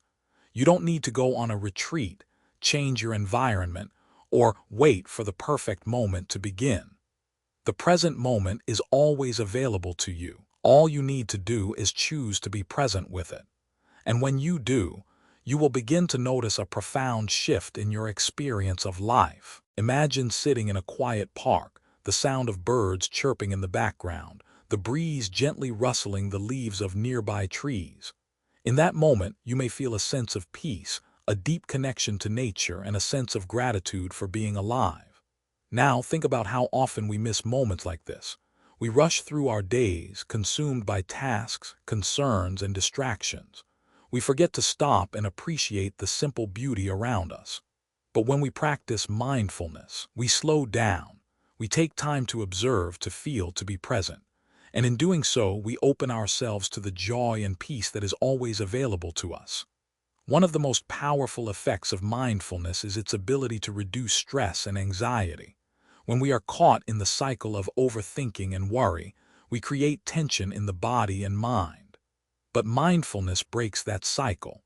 When we focus on the present moment, we let go of the need to control everything. We stop projecting into the future or dwelling on the past. This creates a deep sense of relief as we release the mental clutter that causes stress. It allows us to experience life as it is, without judgment, without fear, and without expectation. Consider the example of a busy professional in Washington, D.C., who begins to incorporate mindfulness into their daily routine. Instead of rushing from one task to the next, they start their day with 5 minutes of mindful breathing. Throughout the day, they take short breaks to check in with themselves, noticing the sensations in their body and the thoughts in their mind. Over time, they begin to feel more present, more focused, and less overwhelmed by the demands of their job. Mindfulness helps them manage stress, improve their productivity, and find peace amidst the chaos. This is the transformative power of mindfulness. It creates a space of calm in the midst of a busy world. Mindfulness also has profound benefits for relationships. When we are present with others, we show them that we value their time and their presence. We listen deeply, without judgment, and without the need to respond immediately. This creates a space for genuine connection, where both parties feel heard and understood. Mindful listening is an act of love, an act of presence, and an act of respect. When we cultivate mindfulness in our relationships, we create deeper, more authentic connections. It is also important to note that mindfulness is not about achieving perfection. It is not about eliminating distractions, silencing the mind, or reaching a state of calm at all times. Mindfulness is about awareness, being aware of what is happening right now in this moment without judgment.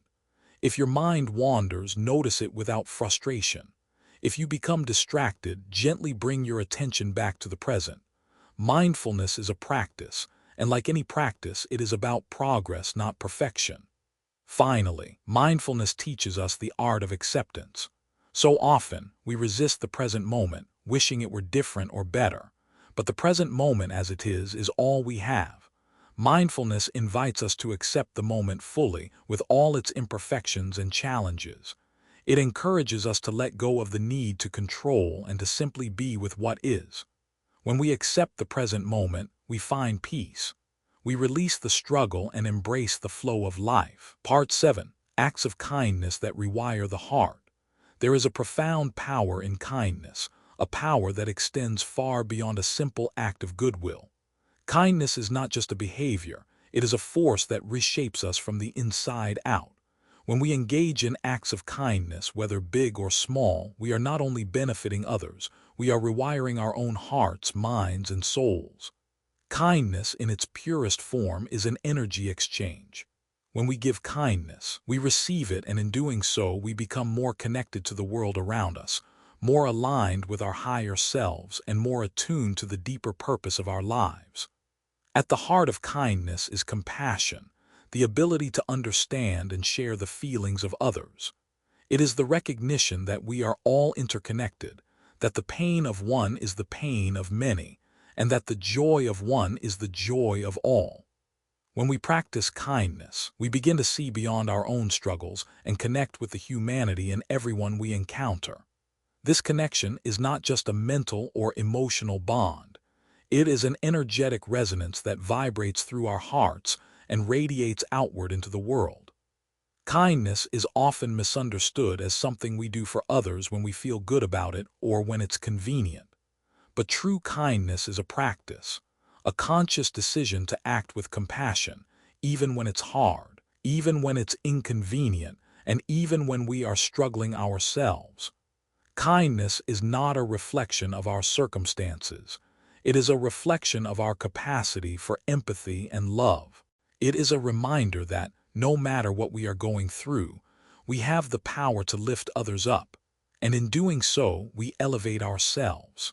The first and perhaps most powerful lesson about kindness is that it is not just about giving, it is also about receiving. The act of kindness has a ripple effect. When we give kindness to others, we create a space for others to give kindness back to us. But more than that, kindness shifts our energy in ways that are transformative. It rewires our hearts, opening us up to deeper connection, gratitude, and joy. When we give without expectation, we create an energetic flow that nourishes both the giver and the receiver. This cycle of giving and receiving creates an environment in which both individuals are uplifted, their hearts and minds are expanded, and their lives are enriched. One of the most profound impacts of kindness is its ability to shift our perspective. It is easy to become consumed by our own challenges, to focus solely on what we don't have, or what we're lacking. Kindness pulls us out of this self-centered view and places our focus on others. It forces us to see the world through a more expansive lens, one that recognizes the needs and struggles of others, and calls us to respond with compassion. When we act with kindness, we shift our attention away from our own fears and insecurities, and we direct our energy toward lifting others up. This act of selflessness has a transformative effect on both the person we are helping and ourselves. It creates a sense of fulfillment and purpose that cannot be found in selfish pursuits. Consider the simple act of holding the door open for someone. At first glance, it may seem trivial, but this small gesture of kindness can have a profound impact on both you and the person you are helping. For the person receiving the kindness, it may be a moment of relief, a reminder that there is still goodness in the world. For you, the giver, it creates a sense of connection and warmth, reinforcing the belief that we are all part of something larger than ourselves. This small act may seem insignificant, but it is a powerful reminder that every act of kindness, no matter how small, has the potential to change the course of someone's day, and even their life. Acts of kindness can also take on a much larger scale, such as volunteering for a cause, donating time or money to those in need, or standing up for justice in the face of inequality. These acts require more effort and commitment, but they are equally transformative. When we dedicate our time, resources, or energy to a cause greater than ourselves, we not only make a tangible impact on the world, we also rewire our hearts and minds. We connect with the collective energy of those who share our vision, and we tap into a wellspring of inspiration and motivation that drives us to keep giving. The energy created by these larger acts of kindness has a lasting ripple effect, extending beyond the immediate recipient to the community, the world, and beyond. One example of a large-scale act of kindness comes from a story in which a group of volunteers decided to build homes for families living in poverty. The volunteers did not expect recognition or compensation. They simply wanted to help. As they worked side by side with the families they were helping, the sense of community and connection grew. The families were deeply grateful for the homes, but it was the volunteers who found themselves transformed by the experience. By giving of themselves, they received the profound gift of connection, purpose, and love. The energy of the project, both from the volunteers and the families, created a powerful exchange that enriched everyone involved. But perhaps the most powerful acts of kindness are those that we perform for ourselves. We are often quick to give to others but hesitant to give to ourselves. Yet, self-kindness is an essential practice for healing, growth, and inner peace. Self-kindness is the act of treating ourselves with the same care, compassion, and understanding that we would offer to a loved one. It is the practice of forgiving ourselves, acknowledging our imperfections, and honoring our worth.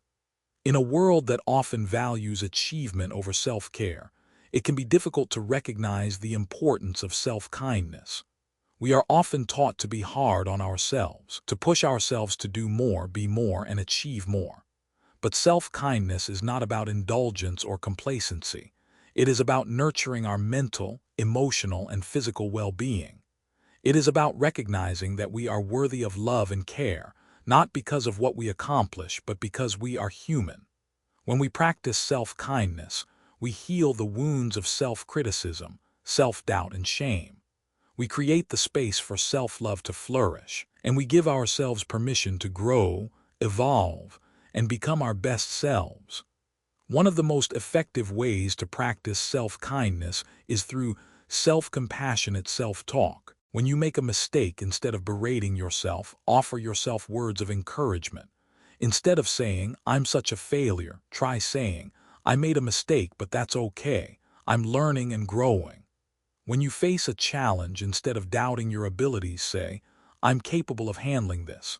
I've overcome obstacles before, and I will do it again." This simple shift in language from self-criticism to self-compassion can have a profound impact on your emotional state, your self-esteem, and your ability to persevere through difficult times. Another powerful practice of self-kindness is setting healthy boundaries. Boundaries are an act of love both for yourself and for others. When you set boundaries, you are honoring your needs, your time, and your energy. You are saying, "I am worthy of respect, and I will not tolerate anything that diminishes my well-being." Setting boundaries is an act of kindness because it protects your mental, emotional, and physical health. It allows you to give to others without sacrificing your own needs. When we are kind to ourselves, we are better able to be kind to others. The energy of kindness is not limited. It multiplies and spreads. The more we practice kindness toward ourselves, the more we can extend that kindness to the world. It creates a cycle of positivity, compassion, and love that continues to grow and amplify. One simple yet profound way to practice kindness is through random acts of kindness. These are small, spontaneous gestures that are done without expectation or obligation. Whether it's paying for someone's coffee, offering a compliment, or helping a neighbor with groceries, random acts of kindness have a ripple effect. They brighten someone's day, uplift their spirit, and remind them that kindness still exists in the world. And the beauty is, when we give kindness freely, we receive it in return, sometimes in the form of gratitude and sometimes in the form of a simple shift in our own hearts. These acts of kindness are an energetic exchange that enhances both the giver and the receiver, creating a world where love, care, and compassion flow freely. Part 8. The Science of Neuroplasticity. There's a fascinating truth about the human brain. It is not static. For years, science believed that once we reached adulthood, the brain's structure and function were set. It was thought that we could not change the way our brain worked, that the neural pathways we created in childhood and adolescence were permanent. But modern neuroscience has revealed a groundbreaking discovery. Our brains are incredibly malleable, capable of rewiring themselves throughout our entire lives. This concept is known as neuroplasticity. Neuroplasticity is the brain's ability to reorganize itself by forming new neural connections in response to learning, experience, or injury. It means that the brain is not a fixed entity but a dynamic system that can be shaped by our actions, thoughts, and behaviors. The way we think, the way we speak to ourselves, the way we engage with the world, all of these things influence the structure and function of our brains. This concept is not just a scientific curiosity, it is a source of empowerment. If neuroplasticity shows us anything, it is this: we have the power to change. We have the ability to reshape our thoughts, our emotions, and even our behavior. Our past does not have to define our future. Whether it's overcoming limiting beliefs, breaking free from negative thought patterns, or cultivating new habits, the science of neuroplasticity offers us the tools to reprogram our minds and transform our lives. Let's start by exploring how neuroplasticity works. The brain is made up of billions of neurons, specialized cells that transmit information throughout the body. These neurons communicate with one another through synapses, which are tiny gaps between the neurons. When we engage in a particular activity or experience, the neurons involved in that process communicate more frequently, strengthening the connections between them. This creates neural pathways, basically roads through the brain that become more efficient the more we use them. Imagine driving on a dirt road. The more you drive along that road, the more defined and clear it becomes. Over time, it transforms into a well-worn path. The same principle applies to the brain. The more we engage in a particular thought or behavior, the stronger the neural pathway becomes, and the more automatic that thought or behavior becomes. This is why habits form so easily. Once a pathway is established, it becomes the default way of thinking or doing something. But what if we want to change that pathway? What if we want to break free from negative thought patterns, unhealthy habits, or limiting beliefs? The good news is that neuroplasticity also allows for the creation of new pathways. Just as we can form new roads in the physical world, we can form new neural connections in the brain. This is where the concept of intentionality comes in. By consciously choosing to think differently, behave differently, or engage with new experiences, we can reshape our brain's structure and function. One of the most powerful tools in this process is mindfulness. Mindfulness, the practice of paying attention to the present moment without judgment, has been shown to have a profound impact on the brain. Studies have found that mindfulness can actually increase the thickness of the prefrontal cortex, the area of the brain responsible for decision-making, problem-solving, and emotional regulation. This means that practicing mindfulness not only improves our mental clarity and emotional balance, it physically changes the brain, enhancing our ability to respond to life's challenges with calmness and insight. Consider the example of someone who has struggled with anxiety for years. Their brain has developed strong neural pathways that associate certain situations, such as public speaking, social interactions, or even driving, with fear and stress. These pathways are deeply ingrained, making anxiety feel like an automatic response. However, through consistent mindfulness practice, this person can begin to create new neural pathways that associate these situations with calm, presence, and confidence. Over time, these new pathways strengthen, and the automatic response to anxiety begins to diminish. The brain has been rewired, and the individual's experience of anxiety shifts from overwhelming to manageable. Another example of neuroplasticity in action comes from the field of rehabilitation. When someone experiences brain injury or stroke, certain neural pathways may be damaged, impairing movement or cognitive function. However, the brain's plasticity allows for remarkable recovery. With intensive therapy and practice, new pathways can form to compensate for the damage. The brain doesn't simply fix itself, it creates new pathways, allowing the individual to regain function in ways that were once thought impossible. This incredible adaptability is a testament to the brain's capacity for change and resilience. So, how can we harness the power of neuroplasticity to reprogram our minds and create lasting change in our lives? It begins with awareness. The first step in reshaping our neural pathways is recognizing the thoughts, beliefs, and behaviors that we want to change. For example, if we struggle with self-doubt, we must first become aware of the negative thoughts that fuel that doubt. These thoughts might be automatic. I'm not good enough. I'll never succeed. Why bother trying? But once we become aware of these thoughts, we can begin to challenge them. The next step is to replace these negative thoughts with more empowering, positive ones. This is where the practice of affirmations comes in. Affirmations are positive statements that we repeat to ourselves to reinforce new beliefs and behaviors. For example, instead of saying, "I'm not good enough," we can say, "I am worthy, capable, and deserving of success." The more we repeat these affirmations, the more we strengthen the neural pathways associated with positive self-belief. Over time, these new pathways become the default, and the old, limiting beliefs begin to fade away. Another powerful strategy for harnessing neuroplasticity is visualization. Visualization is the practice of imagining ourselves achieving our goals, succeeding in challenging situations, and living our best lives. When we visualize success, we activate the same neural pathways as if we were actually experiencing the success in real life. This not only strengthens our belief in our ability to achieve our goals, but it also primes the brain to recognize opportunities and solutions that align with our vision. Let's say you're preparing for a big presentation at work. If you focus on the fear and self-doubt, what if I mess up?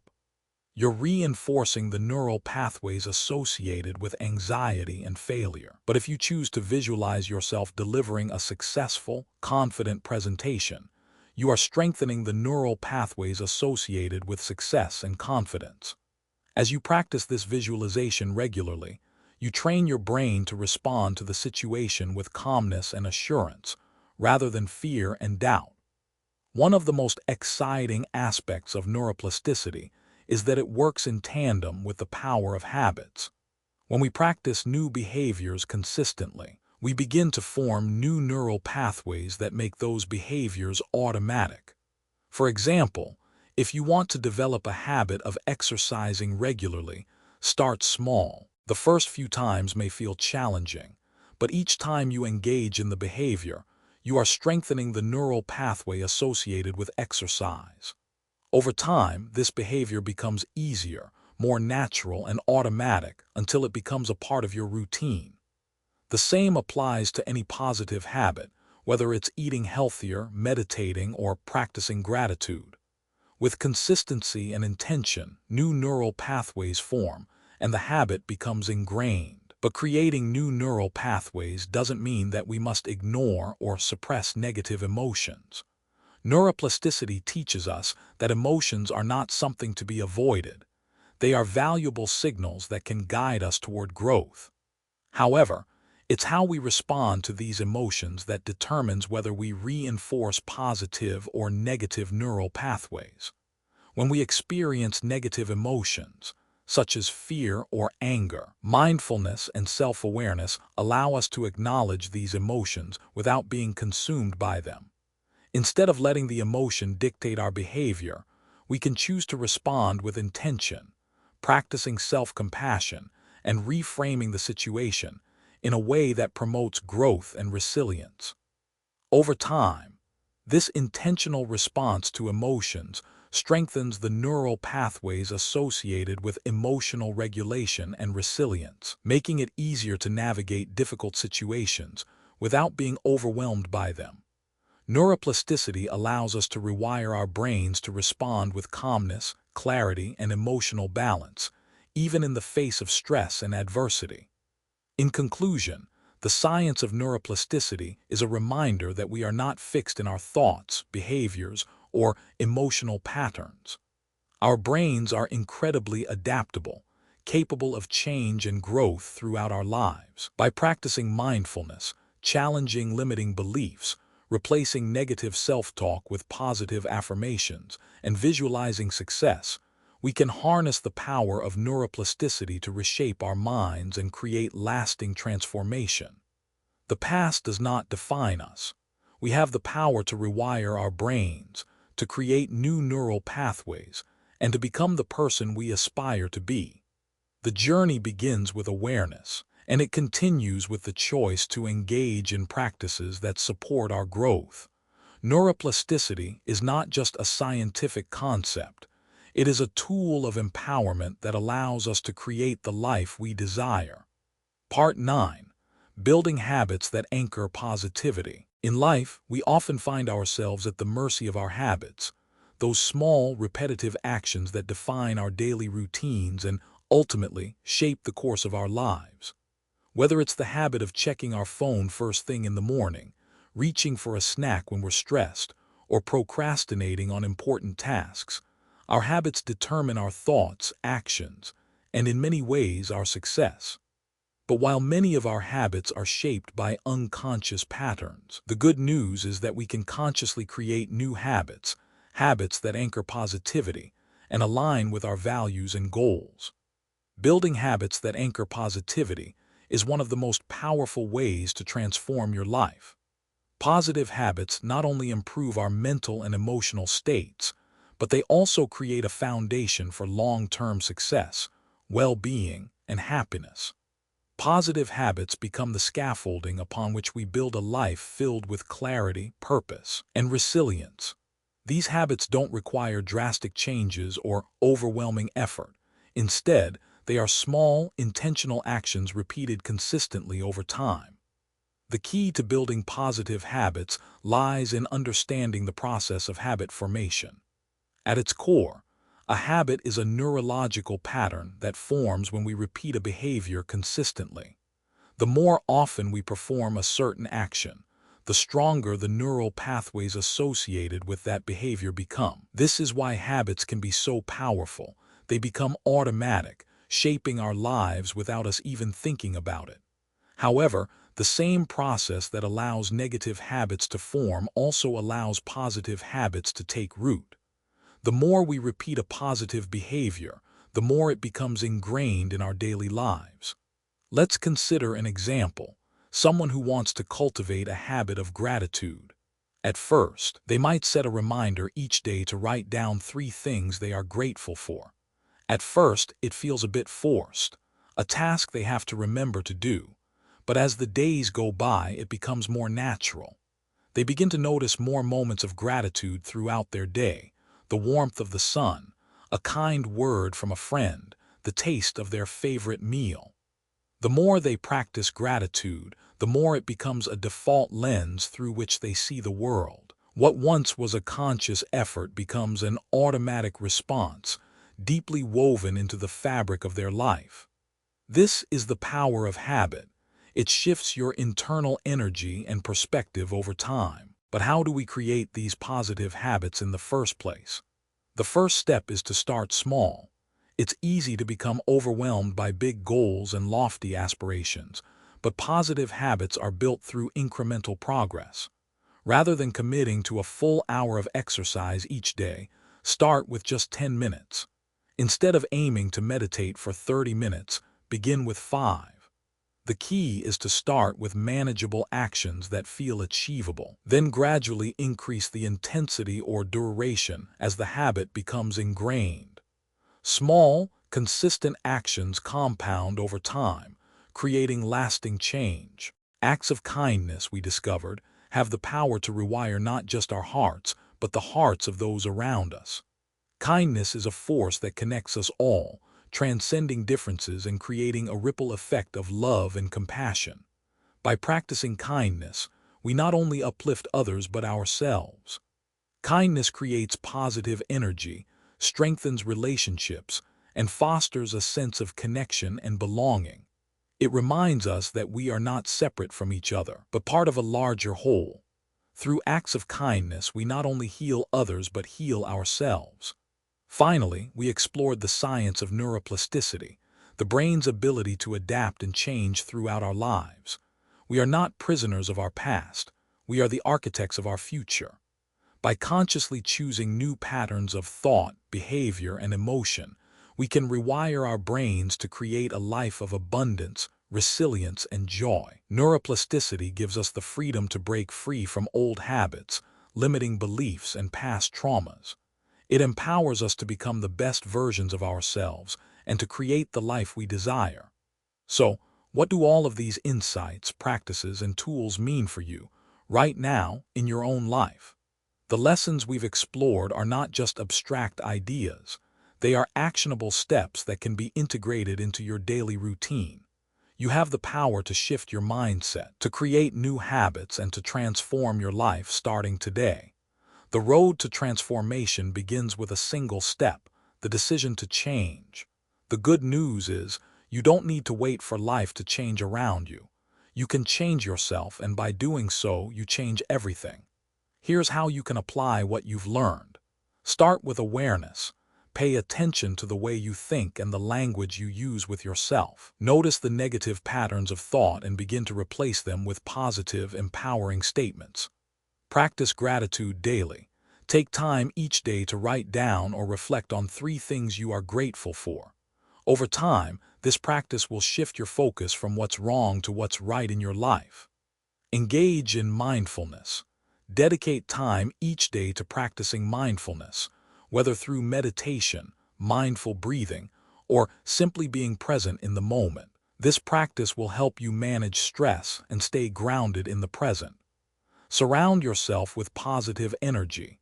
Choose environments and relationships that support your well-being. Engage in activities and interactions that uplift you and disengage from sources of negativity. Embrace self-compassion. When you make mistakes, treat yourself with kindness and understanding. Recognize that growth comes from learning, not perfection. Be kind. Practice kindness, not just toward others, but also toward yourself. Small acts of kindness can transform your day and the lives of those around you. Rewire your brain. Remember that neuroplasticity is a real and powerful tool. You have the ability to change your brain's wiring by creating new habits, learning new skills, and practicing new thought patterns. By incorporating these practices into your life, you begin the process of transforming your mindset and your reality. The journey is not always easy, but it is always worth it. Remember that change happens slowly, and every small step forward is progress. I would love to hear from you. How has this journey resonated with you? What practices are you excited to incorporate into your own life? How do you plan to apply these insights and shift your lens on the world? Feel free to share your thoughts, experiences, and reflections in the comments below. Your feedback can inspire others and help create a community of like-minded individuals who are committed to growth and positivity.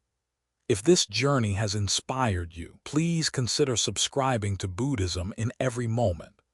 Your support helps us continue creating meaningful content and empowers us to bring more tools for transformation into your life. Together, we can build a community of individuals dedicated to living with intention, compassion, and resilience.